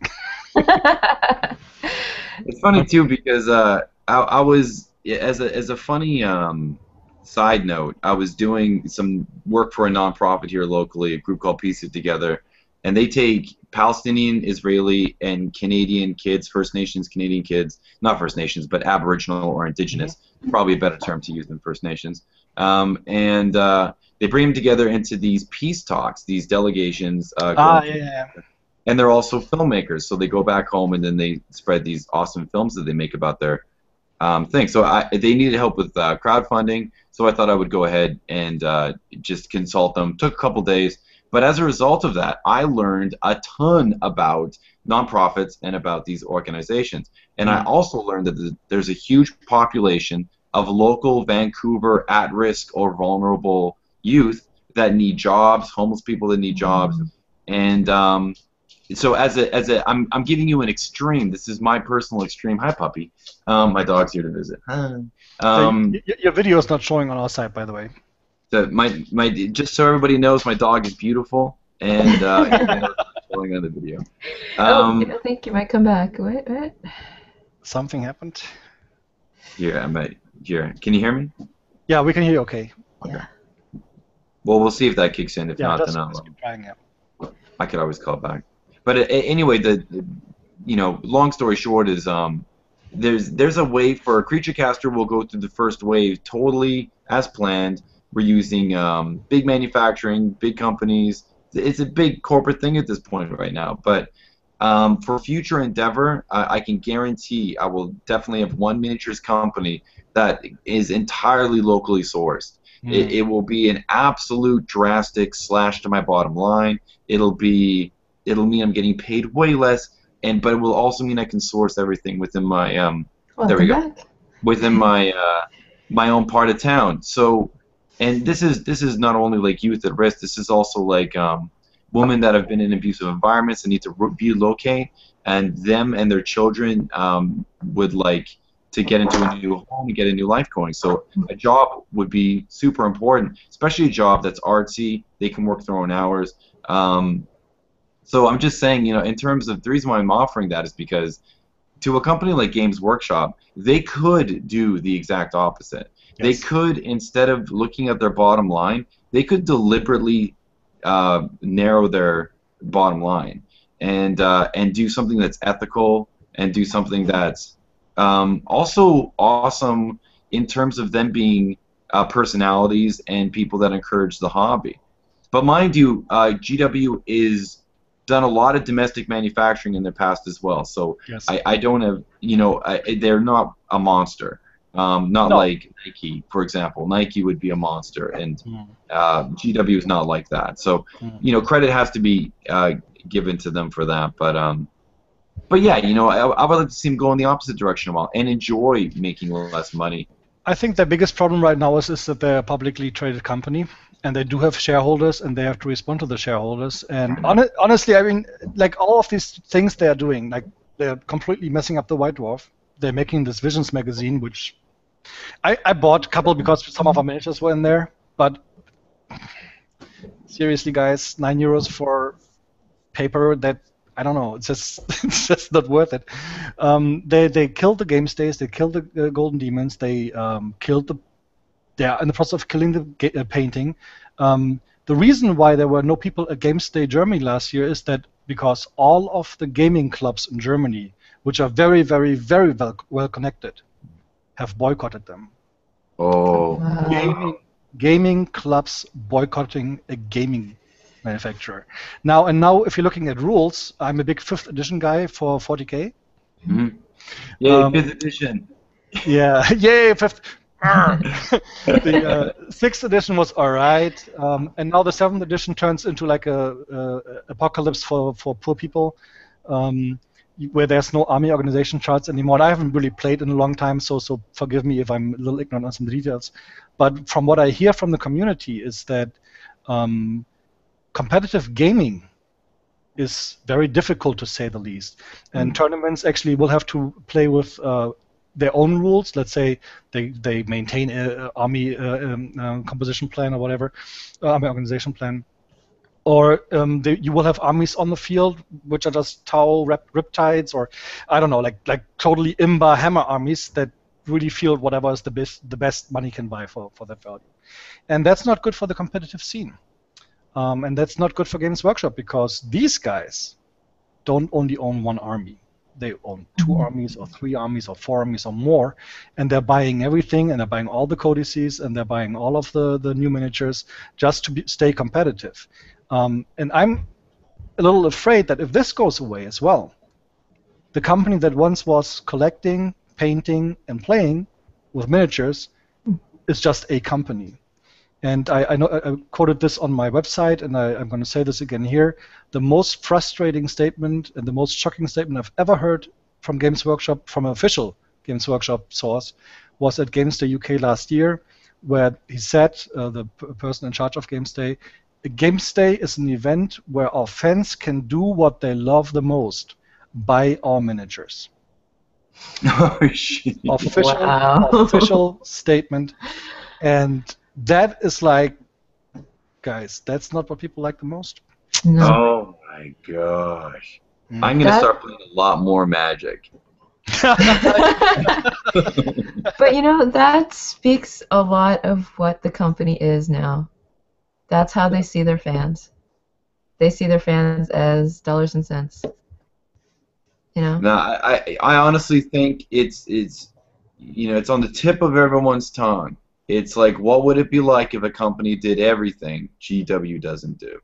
And we just need leadership. That's all we need. You see, there's lots of awesome games. There's lots of Drakerys is going to be a great game. There's Infinity is a great game. People need that volume, that world, like the biggest, fluffiest world with lots of interconnectability, lots of words. But guess what? The world is full of amazing freelance writers. The world is full of artists who will work for free. Even if you were to add up just the stories alone that people have helped me develop for Creature Caster miniatures, and those were small design details we were fleshing out, even they developed stories and it became something different. Imagine if you challenged people with that. If you said, you're a writer, you're an artist, you're a weapon maker, you're a songwriter, you're a poet. What can we get going, like, in terms of this open source generated world? And why not just keep it open source? Why does anybody, if you've offered all these ideas for free, why can't you then sculpt a model from this universe? Go ahead. Why can't you sculpt a model to be played with this game system? Go ahead. It's like nobody should own your fun. It's like, it's weird. I'll give you a weird analogy, but it's like, it's got nothing to do with this hobby. It's like when you have sex, it's free and it's legal. But the minute you charge money for it, the entire act, which was normally free and legal, is now illegal somehow. You've just eliminated a major source of my income, man. Get them off the show. But to me, it's like if you're playing this hobby and you're making a model or you're using a game system, how does it become illegal all of a sudden if instead of a GW Space Marine, I instead put in another model? That somehow becomes like a real taboo. And somewhere along the line, we forgot why we're playing these games. If I'm playing a game of chess and I use a Space Marine for my chess piece, that's okay in the rules of chess. But if I'm playing a GW game and I use a chess piece to use for a Space Marine, people lose their minds. And you know what's going through my head right now? It's not about the cha-ching, cha-ching. This Jesse J price tag song is like dee dee dee dee. That's kind of what we're talking about, right? It's like, yeah. So but that's kind of where I feel. I completely agree with you, and I've thought about this for the major part of 5 years now. When I lived in Japan, and with the intention of starting a miniature-related company, and unfortunately, a lot of things at Games Workshop are going faster, spiraling faster, if you want, than I anticipated. But honestly, I think there's one thing we will not have if Games Workshops were to go down, which I don't believe they will. So don't get me wrong. But if they were to go down, this kind of mass tabletop armies that you need to refresh every now and then. You said Games Workshop goes down. That was like a key thing. Yeah, like blackout. Shut them down. I guess this kind of squadron of legal team fighters is already on the way over here. That's right. Do you all know that video? Yeah, I saw that one. The flash animation. That's awesome. That's awesome. So you guys, I think you're reloading. Waiting to reload. So yeah, I've been thinking about this for a long time, and honestly, if Games Workshop were to go down, if Warhammer, which is only 10% from what I hear of their sales anyways, and Warhammer 40k is about the rest of it, and 0 point something is a lot of the rings, I think then we would have no other company able or willing to invest this amount of money into creating a game with this depth, this width, and this amount of miniatures. Can we still hear you, Dizzy? I think so. Yes, we can. Jeremy, can you still hear us? Yeah. Well, I'm always late. Oh, there's the video. Here you go. Okay. Hey, what's going on, guys? This is awesome. Well, nice to see you. How are you doing? No, but I think this kind of mass army with all of the different units, you know how much it costs to make a mold of a miniature of a vehicle.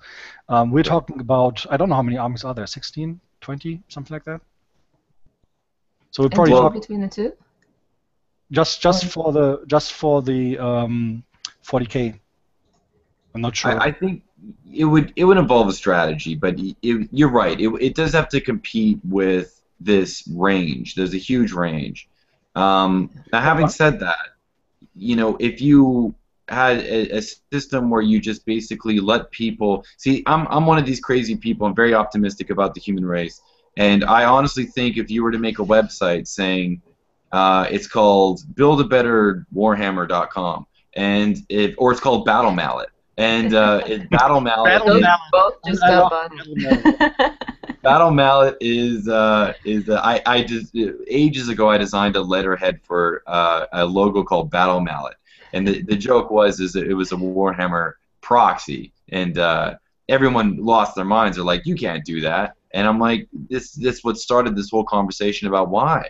What hijacked your sensibilities and made you think that's somehow, like, that's brand allegiance. That's like, I only wear Gucci. Like, I will not wear Armani. Like, to me, it's even more than that, which obviously is very strange. I only drive BMW. I won't drive Audi. It's just very strange that anybody has that much brand allegiance. But having said that, if you were to make the website and then tell people, look, we need rules, fluff, art, miniature ranges, sculpting, 3D files in an easy-to-print format. We're probably not going to get it, but let's see if you can. Dude, in a year, it would be full of awesome stuff. In a year, like, it would be fully publishable. Actually, that is, I do have a solution to this problem. I'm not going to say it today because that's something for the future. But the problem still remains. The production of the initial armies is going to cost millions and millions and millions. We're not talking single-digit millions. We're talking at least double digits. And I want to. It's not going to be a one at the beginning. If you wanted to create something with the same kind of value, that's a lot of money. And I think any company that's already in the market today, if a Games Workshop were to fail, now let's say they failed, of course that would leave a void. That would kind of get people interested to maybe enter the market. Now they're not going to fail. They're too big to fail. Maybe not. I don't know. But nobody's going to bail them out. I mean, I know that much is sure. But let's say they are still in the market, then nobody's going to enter this market. It's just way too risky. You're basically writing off that money. Unless you have 50 million, say I'm going to spend half of it. If it works, it works. If it doesn't, it's gone. I don't think it's going to happen. But I feel definitely see that, you got to think GW had a beginnings too. They didn't just, explode and were the massive entity that they are now.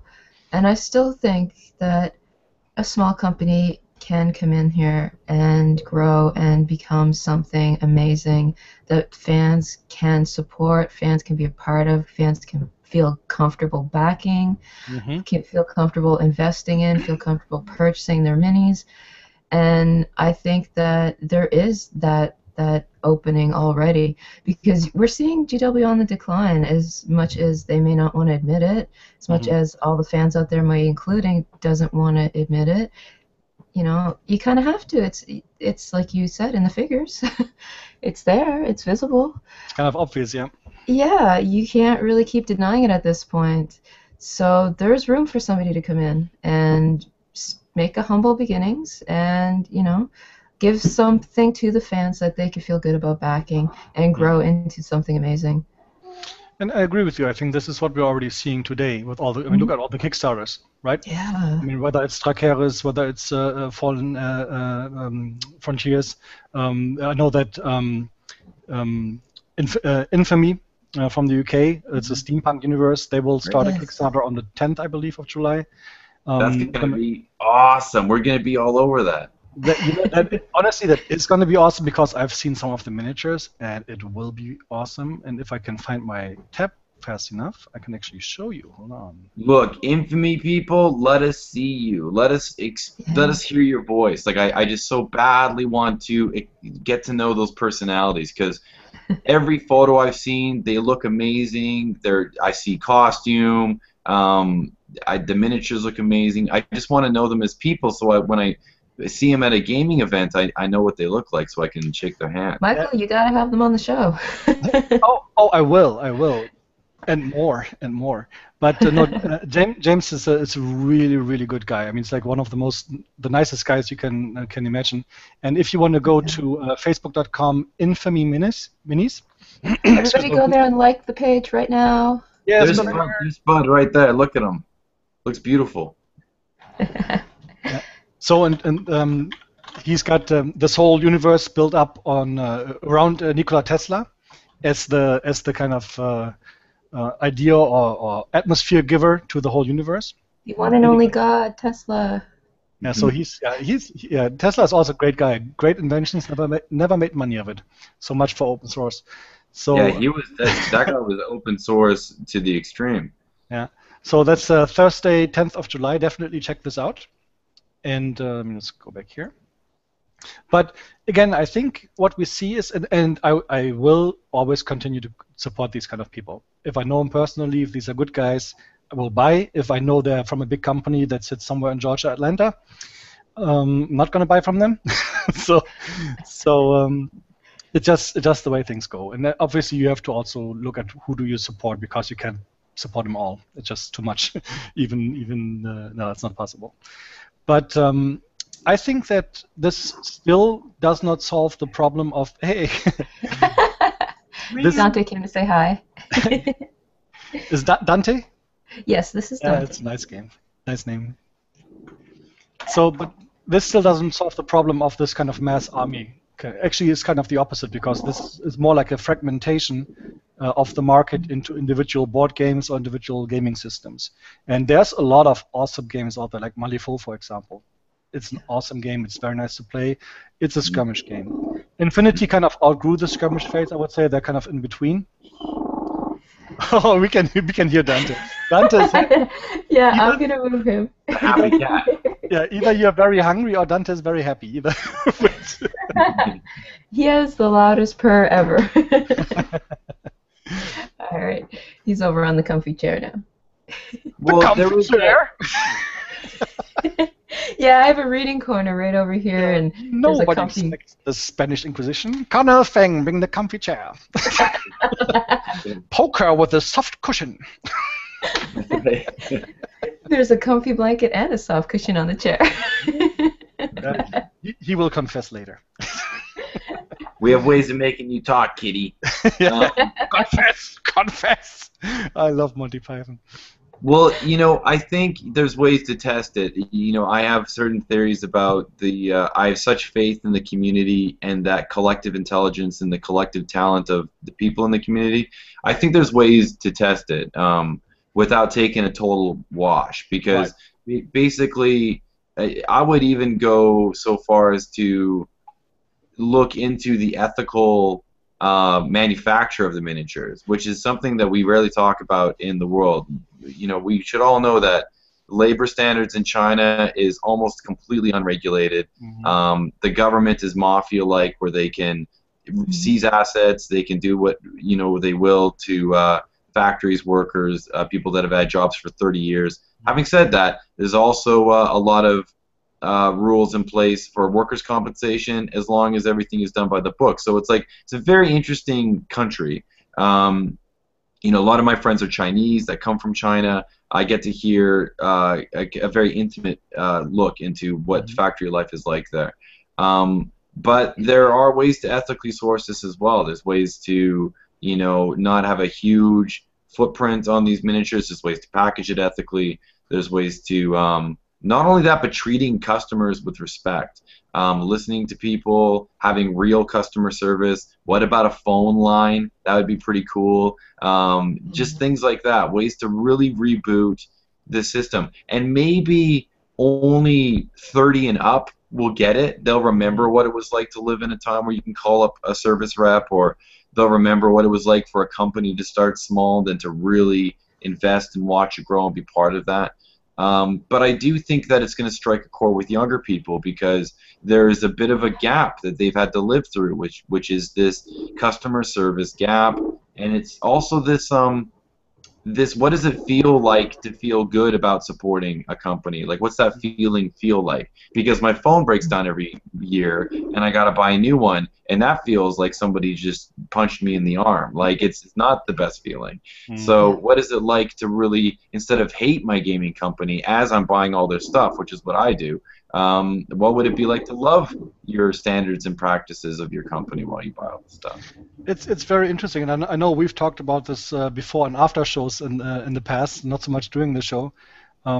But that's actually something that drives me a lot. For example, we have a lot of requests from people that would like to see download only for DVDs, which has a lot of benefits. Obviously, it has a couple of drawbacks. For example, we can provide them with a physical miniature at the point.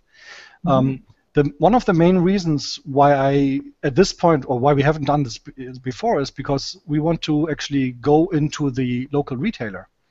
And we have a couple of really crazy ideas about pricing for the local retailers. We basically, what you just said is, we just turn, not just Games Workshop, but we just turn the whole world around. Can you imagine what it would be like if a product that you can buy is cheapest at the local retailer and most expensive on the internet? Yeah, why not flip it around and use all you have to do is just forgo off some of your profit. That's all you have to do. So if profit maximization is not your goal, and honestly, that's what I tell my guys. If every DVD we make, we sell them, and this gets us to our retirement, and we have absolutely no profit by the end of the of our working period, but we can live in peace and happiness after that. You know what? That's enough for me.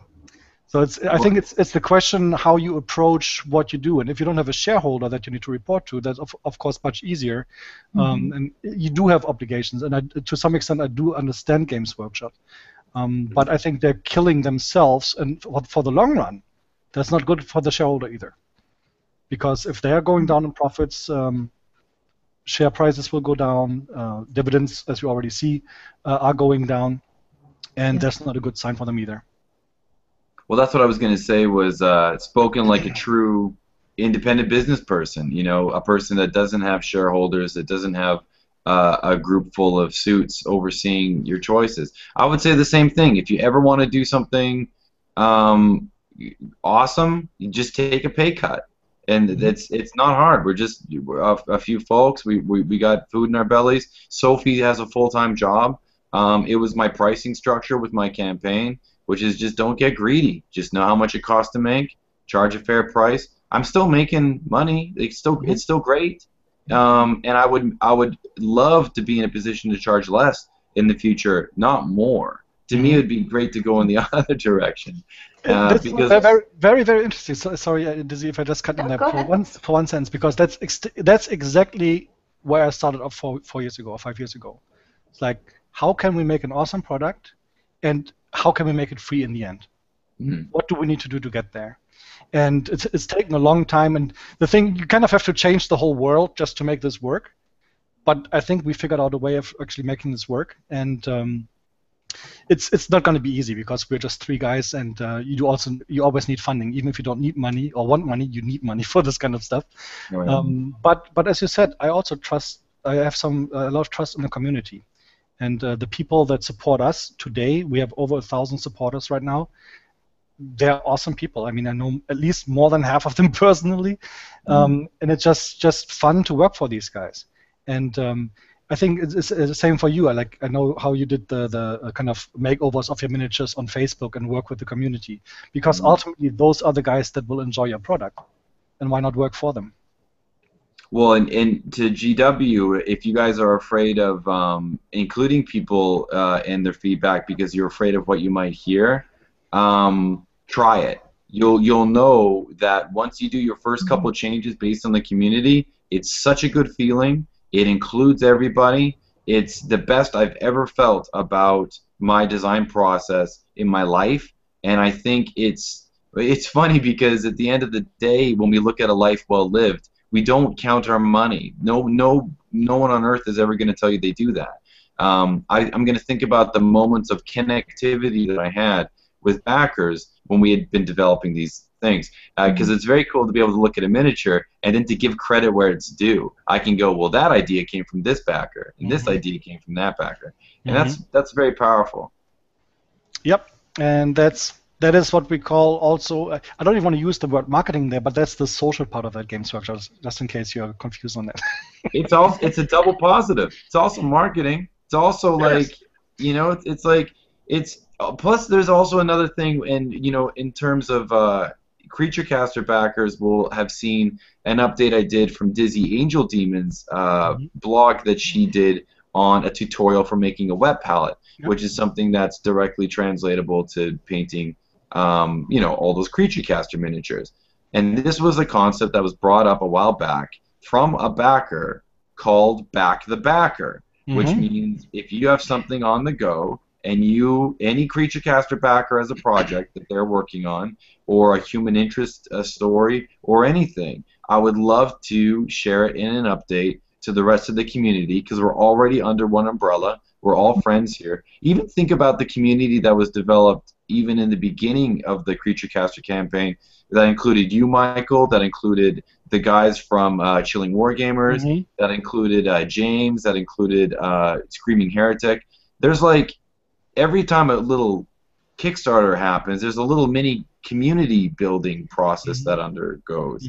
And that's powerful. That's real grassroots kind of super interconnectivity. And so I would basically, long story short, is I would just say any Creature Caster backer that has anything they want to have supported, back the backer. It's the least I can do to help everybody backing me. I heard that motto and I stole it. I stole it too. I have to go through the YouTube comments. It was left on a YouTube video. I literally have to go through every comment to find out who the user was. But really impressed by that idea. If somebody watches knows who it is, let us know. We got to give them credit. Which brings me that is golden. which brings me to a couple of comments. First of all, I want to greet a special guest, Mazdamundi85, who still is the only one, I believe now, who has seen all of the shows. Hello. This is a Canadian thing to do, by the way. When we meet somebody, we have to wave like this. Then I am very stern look on her face. Then I am certain that a certain Joshua Certain will steal the "nobody should own your fun." He said amen to that. And I think that's a good quote. Nobody should own your fun. It's, I'm going to steal that too. No, I'm not going to steal it. I'm going to share and enjoy that. There you go. I'm going to hit the share button on my fun. And then Rick Denny, also big shout out, he is also watching all of our shows, says that battlemallet.com is not available. It is not available? Not available. So you know why? Well, we gave it a good college try, right? I mean, we tried to change the world. Domain wasn't available. I wonder who owns battlemallet.com. Yeah. Do you? Do you, Jeremy? Ah, that's the multi. I buy every domain. That's every domain. So yeah, but yeah, I think it's an interesting discussion. And again, as I said, for me, the next financial report for Games Workshop is going to be the #1 publication I want to see from them this year. I wish them the best. I fear for the worst. And if things go down, if let's say they're really doing only 20 cents per share in earnings, which is a third of what they did before, I think we haven't seen the end of cost cutting yet, and because that's the only response they know. They've burned so many bridges, and I'm not sure that they're willing to build new ones. I don't really see things going better from here. I know a lot of people in the hobby and the gaming and gamers and whatnot have given up already on GW. They've moved on. They've found other avenues. Then you've got your hardcore fans that are trying their best to stick with them, but they're gonna sink with the ship. Yep. That's what it seems like. We shall see. What's that? If anybody wants to play some Necromunda, Gothic, Mordheim, I'm always there for a specialist game. I got a gang of Spires for my Mordheim. For my Necromunda. I'm all hooked up, so good to go. Got a Nurgle fleet for my Gothic. Nice. Nice. I think Gothic is really the only system I don't have from them. I have tons of Necromunda stuff. I have tons of the Inquisitor scales. I think I got all of the miniatures. I think I got all of the miniatures. And I have probably about 20 rulebooks because at one of the games they sold the rulebook with 2 miniatures and die as a kind of they had found them somewhere and they had like 20 packages or something. They sold them for €5 each. Wow. And I said, bag them up. Yeah, so that was a good deal. Thank you. That was actually a really good deal. That was at a games day, so I have to say that. Good deal. Not a huge fan of the system, would love it if they rebooted it because there's a lot of great kind of space mechanics going on now that have been developed through X-Wing and through a lot of other kind of fighting games. So I'd really love to see a Gothic reboot, which is never going to happen. But I look to the next company to kind of do something like that. I'd love to play a game like that. But then you got Spartan Minis does a really great Dystopian game. Yep, they do Dystopian, which is pretty awesome. Yes, and the quality is nice as well. I mean, they're all resin cast and they're 3D printed, and you can see it. But I like the designs a lot. I actually do have a couple of them here. And, their casting is pretty amazing. Neil, one of the guys over at Spartan's, a really nice guy too. Yes. We've been friends for a while. The quality of the cast is awesome, really awesome.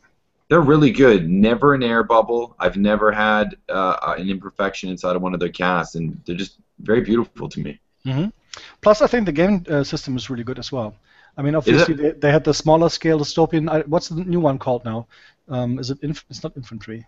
It's like Legions or... is it Legions? Yes, it's something like that. It's really nice. I mean, the scale is much larger than Games Workshop, but the miniatures are really, really nice. And of course, I'm going Japanese Empire, so good stuff. Oh, yeah, perfect. Nice. There we are. Sugoi. Sugoi desu ne. I spoke a lot of Japanese yesterday. One of my friends doing tutoring, so he came out to a roller derby game, and I was emceeing the roller derby game, so I got to practice, my very limited Japanese. It's getting really dark here, so I think I have to install some better lights for my lighting here. So you're just open up Google.com, you get a nice light right now. I mean, we are kind of talking about horror stories today, don't we? Yeah, seriously. We should all put on that lighting. All right, so let me... is there anything we need to discuss about Games Workshop? I think we should come back after the financial report. Yeah. So the financial year is over. I think the report should be out by the end of this month. And I will dissect it, as always. And either go ha-ha or have a tear in my eye, probably both. And we'll see how that goes. Well, I don't think any of us want to see them fail. It's just we're seeing them make mistakes and not listen and not, whether it's listening internally to the people that, really know what they're talking about, that are passionate about it, or listening to their fans, but they're just not listening. I would love it if there's this thing called the internet, and if they had a person, like a human being with blood in their veins that's red and they're lovely, and they go, hi, this is Kurt, this is Dirk, My name is Wayne Gherkinshop. Hi, my name is Wayne Gherkinshop from GW. From Games Workshop. I heard there's a thing called the internet, and I've decided to speak on it, and you can hear me in other parts of the world. Anyways, I don't believe them. But I just want you to know I'm a human being, and I roll the dice once, and this hobby. Once. Like, what are they going to say? What are they going to say in their video? What they need to do is they need to go, okay, we're shooting a video for the internet. And then the manager, the big way up president guy goes, I'll speak in it. And then a red shirt literally goes, no, you are not in the video. This is like baby powder on the hand, just slaps him like bitch slap. He's literally, all you see is him get smacked out of frame, and like another guy's like, okay, look, my name is Lance, okay? I work here at GW. I just want you to know we're awesome. We love the hobby. We're just like you. We hear everything you say. Just don't listen to that guy. Yeah. Honestly, I think they're realizing that. I mean, they're doing a lot of things. Unfortunately, from my perspective, they're all doing the wrong things. One of the things, obviously, they need to do sales. They needed sales desperately after the half-year report. So what did they do? They kind of quick released a 40k rule set that you can buy in a limited edition for £240 or something like that. Totally insane. Yeah. Everybody's going to be able to jump on that. Well, it's yeah. Totally Plus the rules are apparently so bad that it's kind of like a quick money grab. And they had to do it in May. It had to be done. I understand that. The second thing is that what I hear from local retailers is that they actually moved sales into this quarter and reward the stores after this quarter. So that's kind of like some trickery already going on. It's legal. There's nothing wrong with that. But from a financial standpoint, they will not start the next year stronger than they're ending this one. So they have to actually make up 5% or whatever they gave to those stores. And yeah, again, I'm going to be interested to see how sales continue. They have hired somebody, or they were looking for someone, I'm not sure, who reports directly to the management, that goes from store to store. I don't know if this only includes Games Workshop stores or also independent retailers, to listen to them and to come back with feedback, which generally I think is a good start. But that's just one part of the equation. That's just the selling in the stores. They still have not reached the community. And I think if they really want to change things around, that's the number one thing you need to do. Yeah, definitely. Yeah, I don't know. I'm so abused by this company. Like I so badly just want to like them to just say, we fucked up. Like we need to. We like you guys. We appreciate you. Thanks for sticking through this madness. But I just want to. I want a human being. I don't even think that's that outlandish a thing to ask for. I watch a lot of UFC. I know not everybody's a fan, so I totally respect that. Whatever your view is on fighting, I totally respect that. But one interesting thing about the organization, as mafioso or as not, as you might think it is essentially run by some very strong personalities. These are people that are characters, just like the products are products, they're characters that are in this movie as well. And I've become very accustomed to leadership in businesses being present. That to me is so important, that leadership is present to the consumer. Not to like shareholders, but like the leadership is present right down to the, my 8-year-old nephew going in and buying his first Space Marine. I want him to know the name of the president of the company, and I want that president to say, this is so and so, and thanks for your purchase. If anybody knows the UFC, they've seen Dana White as much as they've seen any athlete speak on the organization's behalf. And I don't think it's too outlandish to expect that from a big company like GW. We see it with Microsoft, we see it with Apple, we see it with Tesla, we see it with all these huge companies. Why not GW? Tesla is a really good example. So for you guys who don't know who or what Tesla is, well, we just talked about Infamy. Oh, shameless plug. Where's my switch here? Oh, the Vortex of Doom. The Vortex. We entered the Maelstrom. We've entered the Twilight Zone. It's the beginning of time. Hey, since we're talking about Tesla, there's this. There's this upcoming Kickstarter from Infamy Miniatures, which you can find at facebook.com. Infamy Minis.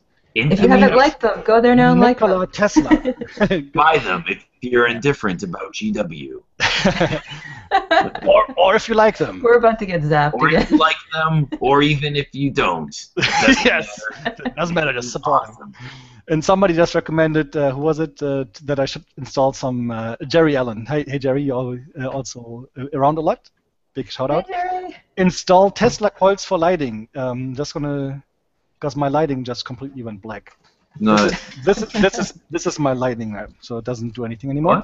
this is kind of a Tesla coil. Yeah, but no, the Tesla Tesla is a car manufacturer in the is it US? It's US, right? Yeah, car manufacturing in the U.S. Same guy who owns PayPal, weirdly enough. They're in Silicon Valley, aren't they? sold Got enough PayPal. money. Yeah. So, but they're making a car, electric car, basically, and they had tons and tons and tons of patents. Like when you went into the entrance hall, the whole wall was full of patents, and they made them all open source. They took them all down. It's basically, guys, you want to produce cheap electric cars that are good and affordable? Here's our patents. Do whatever you want to do. So there's no more excuses for Ford and GM and all of the big guys out there. There's one company that says, screw the profits. We want to change the world. Here's our patents. When I read this, even now, I get goosebumps. I got goosebumps just now too, man, because you feel it. Yeah. You feel it. It's beautiful. It's like this is the future. This is the only way we're going to get ourselves out of this mess is if we just start trusting people. And I trust people. I think people are individually by themselves amazing. We can only screw it up from there. And like money shouldn't be the bottom line. The bottom line should be progress. Progress, memories, happiness. These are the important things. Money does not play into these things. You know, so you got to think. And, you know, I do not mean this to be like the end-all, be-all polarity of the issue. But you got GW on one side, and you got Tesla on the other with open source. Now, I'm just saying, I feel a bit of hate. I feel a little hate coming in from the internet. It's a static charge. I feel it. And I will personally guarantee that James will keep his feet on the ground if his Kickstarter is going to 640 million. I think that's the market capitalization of Games Workshop. He's just gonna go to Nottingham to Budman's bar and say, so how much is this? I mean, the whole thing. He's gonna count the money on the corner and 2 pints of bitter. That's right. Your last 2 pints under the GW name, please. Yes, yeah, that'll be awesome. But you know what I'm saying is like we're setting up polarity, so it's difficult to know how companies. A lot of people think GW, oh, that's the hobby, and then you have to go, no, there's lots of other games, and some people go, GW, that's the only big business. I guess this is how they operate. And it's like, no. What about Blizzard? I don't see, you know, although they got some pretty crazy game stuff sometimes, they still do a lot of incentiving, and they do a lot of discounting and a lot of exclusives. So, and their own conventions. So they still manage to do things okay. Still in a fantasy environment. Still with a lot of borrowed ideas, just like every other fantasy thing in the world since Tolkien. So it's like we're starting to set up boundaries, and I honestly think that Tesla open source thing is a viable model for a game, because I could put a Creature Caster model online as the 3D model. I wouldn't do this now. People have bought into exclusive models, so of course they deserve to have that just to themselves. But in the future, if I decide to become a philanthropist and just enjoy contributing to the hobby in terms of philanthropy, I could just develop a model, put it online. Here's a link to my Dropbox. Download the model. If you want to 3D print it, it's yours. If you want to 3D print and manufacture and sell it, please do it. If you want to modify it, make it part of some other army, make molds of it in China, thousands of them, start a Kickstarter, get a yacht. Do everything from the yacht. You know what? Wouldn't that be awesome? You can legally do that. Wouldn't that be awesome if you just gave everything away for free, and then if people enjoy it, say, now I'm going to start a Kickstarter, I want to buy a yacht? And then if you like what I did for you for free, please fund me $1. Look. Honestly, it's crazy to think, but the thing is, that's the kind of thinking that I honestly think is this next gen kind of business model, which is like you've gotten the most awesome price on your miniature, because the one person that goes, I'll manufacture it, I know how to make this stuff really cheap and at high quality, that's like, cool, buy theirs. And if there's a competitor saying, I know how to make it even cheaper and better quality, then they're going to have a natural form of competition, and the best one is going to come out. What matters is that people are getting every time an amazing price. It's so important that they get this awesome price. They get awesome quality, because you just wouldn't buy it if you didn't have to. The model is there. That means from a high school student opening up their first bit of CG modeling software, they can grab one of my models, modify it, print it, and sell it. Start a little eBay store, sell your modification of the model, stimulate your own sense of entrepreneurialism, and one day you're going to be contributing in a huge way. How does one get paid for that? Just like you said, you can do something crazy. You can put a donation bar. Just a donation bar. Like, I don't have a BMW or a suit. I don't even own a suit. It's like, if you put a donation bar there, I honestly think you'll get $1 from the occasional gamer, and that's enough to put some food in your belly. If people like what you're doing, they're going to support you, they're going to back you, and they're going to do whatever they can to help you out too. Like, sometimes it's just a matter of reaching out to the community, and if you're not, as long as you're selling something that's quality, and like you said, a good price. I think quality is huge. I mean, I don't think that you have to skimp on quality to get by at a good price. Like, GW doesn't have to have stuff as pricey as they do right now. There's no need for it whatsoever. And if they drop their price a bit, that's going to open it up to a wider audience. That's going to also open it up to people coming back to them, because they can afford to make that second or third purchase. And once you've invested that many pieces into a certain game, well, you're more likely to stick with that game. So they've created a long-term a long-term fan or a long-term backer or whatnot, somebody that's going to keep investing in them. Whereas if somebody can only afford a one-time purchase, well, once they're done with that purchase, it's done, they may move on. Yeah. Well, there's also the aspect that GW really nailed, in my opinion, where they made the micro games, where I knew that I couldn't. When I found out how much an army cost for 40K, I was a bit turned off, because I knew I didn't have that kind of money. Like, when I grew up in the hobby, I had no money. I've never once in my life shoplifted in a hobby store. I can honestly say that. But I have shoplifted for food before, to eat. So, like, I was literally that poor at one point in the hobby. Even when I worked at GW, I remember I was making minimum wage, and after paying bills one month, all I could afford to eat was a single sweet potato a day. So I would, like, chop up and fry a sweet potato, one per day, and I was losing weight. Anybody who knew me from then, I weighed nothing. The point being is, like, I knew I could still play a GW game, because to play Necromunda, I only needed to buy 4 Spirers. And I could do that, and I could borrow paints from my friends and actually play a full game with larger armies that my friends were fielding. And then I kind of grew from there. So one thing I would love to see brought back to games is, you got to have a big table full of models. I love movement trays. I love high plate bases. I love these things moving. I love terrain. I love to look at a battlefield. But if you could scale that down to another game system, which includes the same miniatures, within a similar rule set, it'd be really nice to include not only the one socioeconomic bracket, but all socioeconomic brackets. Because I really felt if it wasn't for that, I just wouldn't have been able to play the hobby. Yep, I can only second that. I think that's what you both said is, if you don't look at your customers as customers, but if your customers see you as somebody that does something great for them and they support you, that's kind of like a reversal of the role. Yeah, totally. Exactly. Yeah, and I think that's and I also agree with you, Jeremy, that this current generation, with everything going on, unemployment, especially here in Europe, but also I know in the US, I don't know how it's in Canada. It's hard in Europe right now, man. It's super tough right here.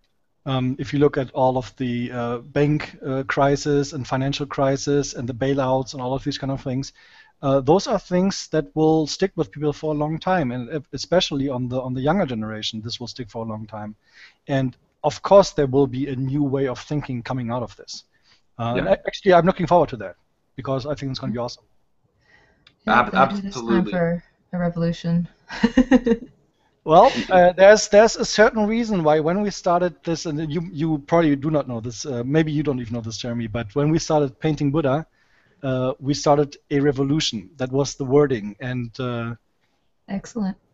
yeah, we're still working on it. Well, that's the thing. People should know that, you know, as we have these conversations and we do our interviews, we all talk. We're all friends. We all talk behind the scenes, and you know, there is a community. Like, there's a bit of a network forming. There's also, you know, Justin Tan has the consortium, and that's a group that's always working to better the hobby as well. There's a real underground, I don't want to use the word resistance, but it's like there is, against corporate kind of douchery, there is this real, we are a bit of a resistance, and it is growing more and more and more and more every year, and we're gaining strength. So it's not, nobody should be surprised when we do something big, because there's something big rumbling under the surface right now. And I'd just like to throw in that, you know, we doesn't mean YouTubers, it doesn't mean people starting Kickstarters. It's us, the fans. It's us, the community, the hobbyists, the gamers. It's us together. We're the collective, and, you know, we are the revolution. Together, we're going to make that change. Totally. This is grassroots. Grassroots meaning this is people watching the program right now. You know, I know there's people that are going to defend their name brand, and people should defend their brand. That's a form of identity, and I don't think identity is a small thing. But I would also encourage everybody to identify themselves as gamers and as nerds, and to really celebrate that term, and not necessarily as a GW buyer, as a Mantic buyer. You're more than a buyer. You're way more than that. You're a gamer, and and a refresher. You're a refresher of cameras. Oh, come on! Now he tells me I need Skype Premium. I do have Skype Premium, Microsoft. Come on. It's telling me that too. My goodness. Okay, now we're all black and kind of grayed out. Oh, there we go. Okay, something is back. Here we go. So, they just grilled us. in a way, we are kind of the anti-anonymous, aren't we? I mean, nobody knows us. We are gamers. Like even the Yu-Gi-Oh players laugh at us, right? So we are like the lowest of the nerd ladder. There's nothing. I don't know if there's anything below the gamer, really. Like, you get the Magic players, and like, haha, look at those guys. They don't even have girlfriends, right? So we are the anti-anonymous. We are not Legion. We forgive. We forget. Yeah. And nobody expects the Spanish Inquisition. Look at that. So that's kind of, but that is our power, isn't it? Nobody expects us. Yeah.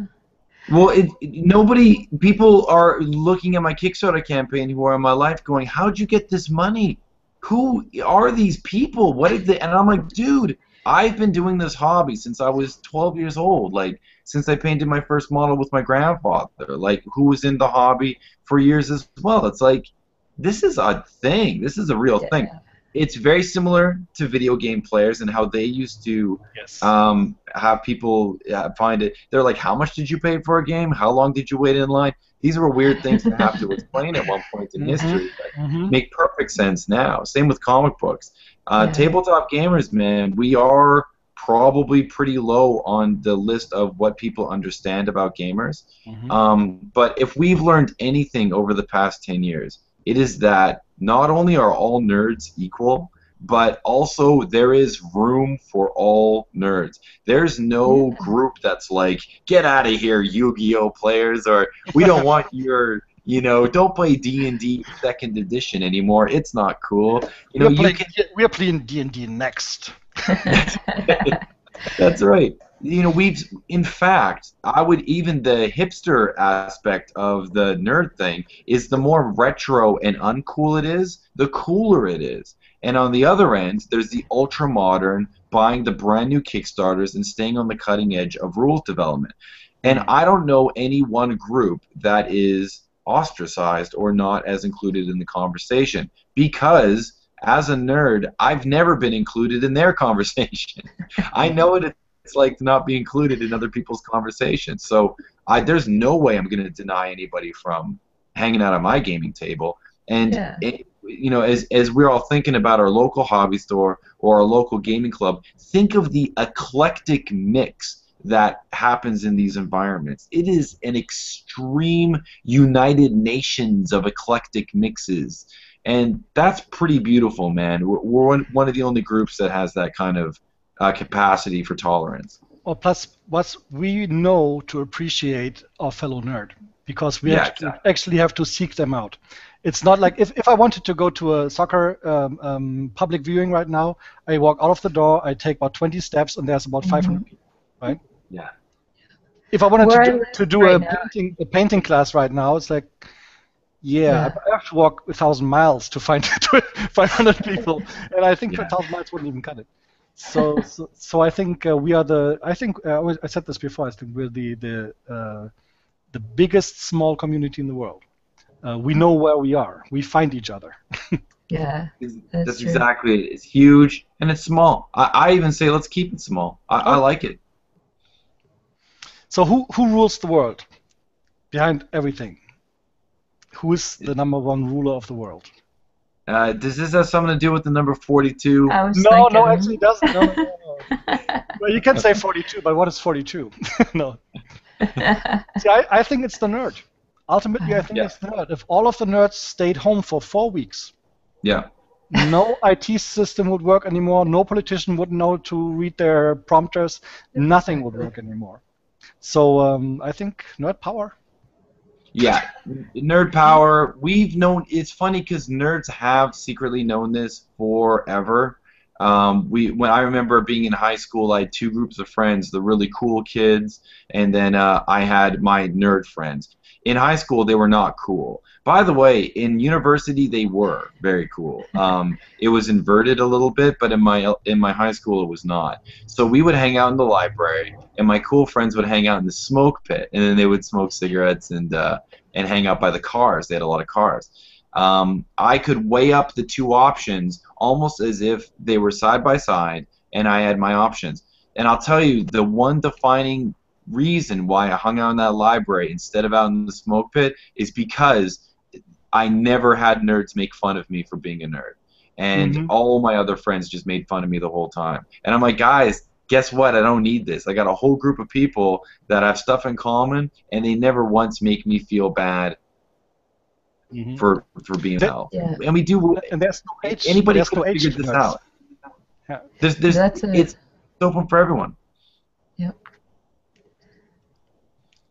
And you know, like if in hindsight, I wish I would have gotten other people from other groups and said, you're a jock, but you have your one style of doing it. You're actually a nerd, because you're like, if you're into sports and you memorize the names of everybody on your sports team, you're a nerd. If you fix a car and you memorized every name of the car engine, you're a nerd. So it's like we all have that in common. We obsess over things and the details, and it becomes something more than the sum of its parts. Yeah. I don't think there's as much a stigmata being a nerd as there was when I was growing up. Like, I think it's much more accepted now, and it's much more like celebrated almost. Yeah. Like, it's a good thing to be passionate about what you like. Yeah. I find honestly that I've always been a nerd, like from as long as I can think, but I find the true characteristic of a nerd is that you don't care if somebody laughs at you. Yeah. Right? It's like, I know better. I have fun. So it's like, and my screen is really dark now, isn't it? It just turned dark. So apologize for that. But now we have been at this show for 2 hours and 42 minutes.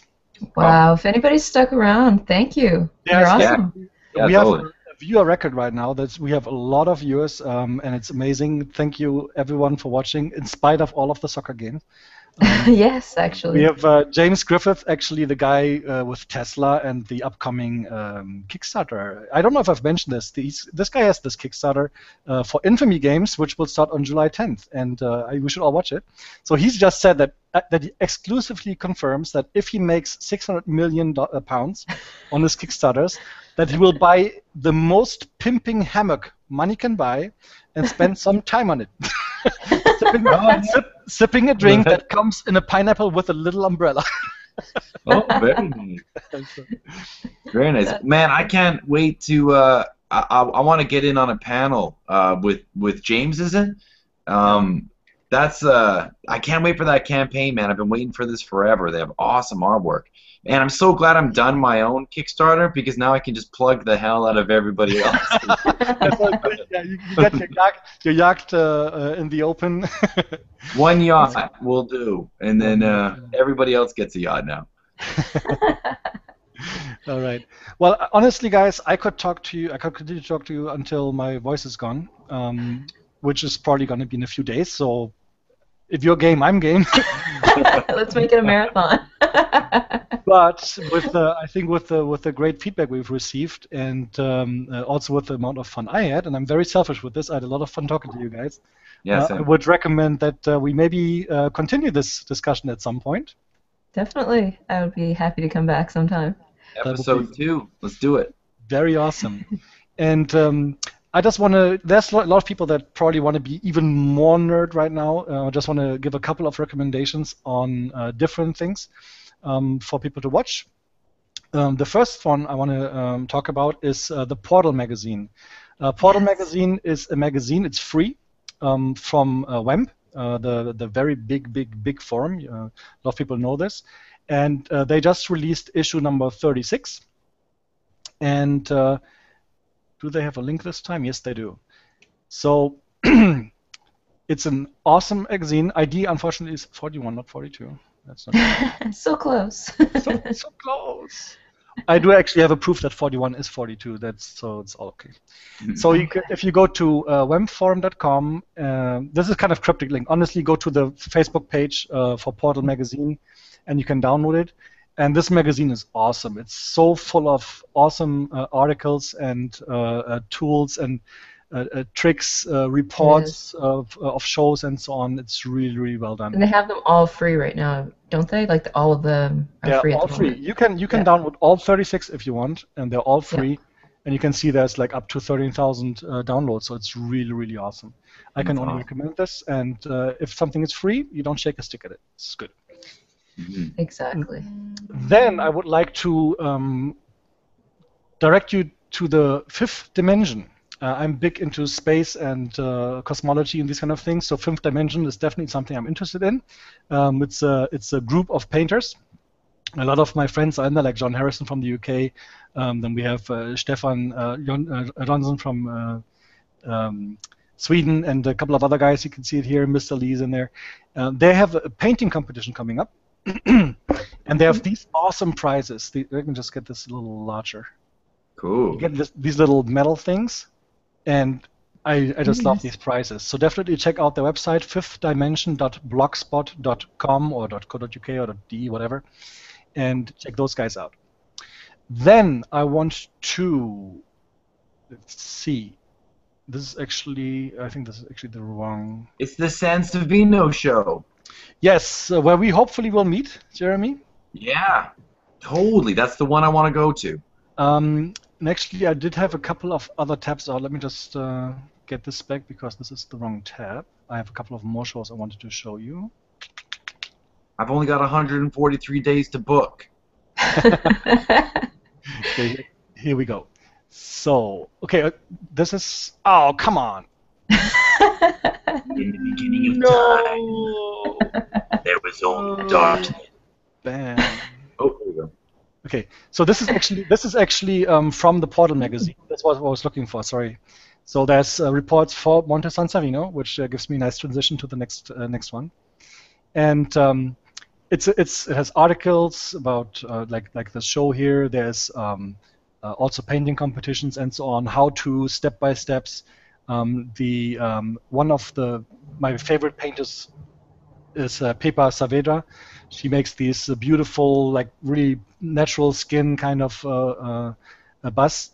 She has a tutorial in here as well. So definitely check this out. Now this is Infamy. I don't think we've talked about this. So Facebook.com Infamy Minis. Okay, it's a shameless plug. Now, Stresa. The next show, the next big show that we will be at is, when I say we, I mean Ben and myself, is going to be the World Expo in Stresa. I think the World Expo is every 3 years, is it? I think it's every 3 years. And it's in Italy this year. So if you're heading down there, make sure to find us and talk to us. It's going to be an awesome, awesome show. And a lot of really cool people will be coming. I'm looking forward to that. And this is from July 11th, 12th, and 13th. And if you go to World Expo WE 2014 Stresa.com, then you will find it. Then the one show that I'm looking forward to a lot is the Hussar in Poland. I've been there twice. The first year I was with one Russian guy. We were the only foreigners. Last year I think we were already 25 or something like that.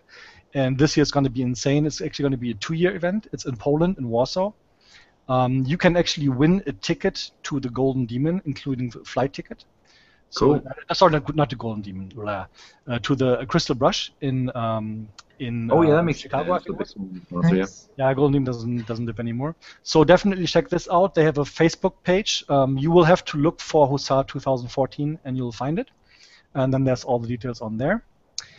Then another show that at least I will be at, I'm pretty sure that we will be at that, is going to be the Euromilitaire later this year. That is September 20th to the 21st. A very big show, has a good show on everything from history, vehicles, and so on, to fantasy, sci-fi. Definitely recommend that.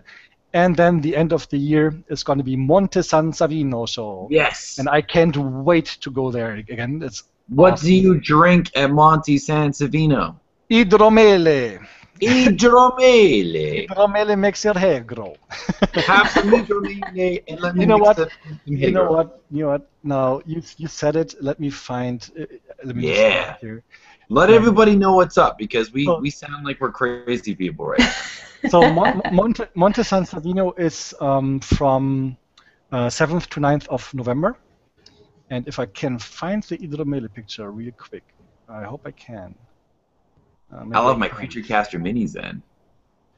I have can't I have way too many pictures on here. Hold on. Okay, here we go. Hidromele. There it is. Monte San Savino. This show is insane. I mean, if you want to look at high quality miniatures, that is the show that you have to go to. They have like thousands and thousands of the most beautiful miniatures you've ever seen. You look at these. I mean, even if you've been around painting for years and years and you're already really good, you go through this and you go like, wow, this is awesome. So, but unfortunately, I can't find the picture of me growing hair. The town itself looks like some sort of miniature as well. Like it looks like some sort of miniature diorama. Yeah, the poster. Yeah. It's pretty nice, isn't it? I like it. Looks. You know what? At Painting Buddha, we have the Year of the Pirate this year, and honestly, this looks very piratey to me. That's very It pirate. does. So maybe there's some sort of connection. Not sure. We shall It's a find. sign. Sponsored by the folks at Pegaso Models. All right. Well, let's see. Let me just. How Yeah. is someone wearing team colors, not cosplay? How is someone wearing team colors, not cosplay? Jerry, I don't understand. Good point. So it relates to if you know the name of everybody in your sports team, you're a nerd. But if you're dressed up like your sports team, that's sports cosplay. There you go. Yes. Win. Very, very, very relevant. Jerry, that's very deep. I was too exhausted to understand that. You're completely right. We've exhausted you, I'm Michael. I'm cosplaying as Painting Buddha today. Oh, I didn't cosplay as Michael Bartels today. You know, one of the funniest moments in the last year and a half was when I was at Games the UK. I was just talking to one of the designers there, and somebody tapped on my shoulder, and I turned around. It was a friend of mine in a Painting Buddha shirt with a false beard. That was the best moment ever. It's like I laughed Oh so my hard. gosh. It was really, really good. So Conrad, if you're watching, That was awesome. That is full-on painting Buddha cosplay. Yep. And ruined my costume for Monte Sansevino. Oh, we have Liliana Troy from Hangar 18 is watching. So Cool. Hi, Liliana. Liliana, Thanks for the friend request, by the way. She says Stresa is right on her birthday, so she can't come, but I'm pretty sure that you can make it for Monte San Savino. Liliana, let's go to Monte Sansevino and drink Monte Sansevino grog. Idromele. I think Kirk Idromele. would already enjoy it as well. It's beautiful, beautiful area. You got Florence around the corner, you got Rome around the corner, definitely worth. And then Erica, and that's going to be the last comment for the night. What about the Spiel in Essen? Am I going to go there? I plan to go. I'm not 100% certain yet. The Spiel is, I believe, the biggest games show and games show in the world, and it's kind of like a retail show. And I'm planning to go there. Yes. So if you're there, let me know, and we'll meet up. Plus, Erica, if you're going to be at, is Erica in Europe? Because in which case, I would hope to. She has. Now the name sounds very Swedish to me. I'm sorry if that's wrong, Erica. But sounds European. Some European backers when I go to the Monte Sansevino, so I'll let everybody know about that. But I'm also going to Gen Con, so I'm going to let everybody from the Creature Caster campaign know where to find me there. I'm going to either be tweeting my location or I'm going to be posting as an update a little bit of an after party, a little bit of a thing we can do together to hang out together. Trying to get Dizzy to go to Gen Con as well. I'm working on it. I'm currently trying to get organized to get there. You know, What was it, August 5th or something? When was that? Yes, August 17th? Or 17th? Somewhere around there. There's a 7 in there somewhere. I remember that. You know, I know it's coming up. I have really not had soon. a vacation in 2 years. Maybe that's something I should do. We should all meet up if we can, definitely. Yeah, let's definitely do that. Yeah, I'm right now actually getting helped out a lot with my accommodations while being at the event from the lovely folks at Screaming Heretic. I can't say enough good things about them. They've been absolutely amazing. I'm cool with just sleeping on a floor, so it's like I don't even need a proper. I was planning on like drinking a lot and just kind of crawling around the hotel. And that's what a lot of people don't realize. These conventions are like Party Central for nerds. Yeah. But that's a spoiler. Don't tell us. No. Yeah, as a result of like going through a whole life of like not being invited to all the parties, I kind of didn't know my drinking tolerances before I started doing big nerd parties. Now I know. I've had enough embarrassing situations where I know exactly how much I can and cannot drink. Those are the moments that make the event, though. Yeah, I can't wait to, like, it's going to be so neat to go face-to-face with backers. And I can't wait to go to Monte Sansevino, hang out with the Painting Buddha himself and the team, and then also have my spiritual awakening in Rome. That'll be my sculptural, like, I can't wait. Your life, I'm promising you, your life after Monte Sansevino will not be the same. I promise you that. That is. I can't wait. That's the kind of party I love. The people there, or Chilean friends there, they're just you walk into the city and you are family, and that is. This gives me goosebumps right now. That is just awesome. You love it. You definitely. I can't wait. All right, so. Sounds amazing.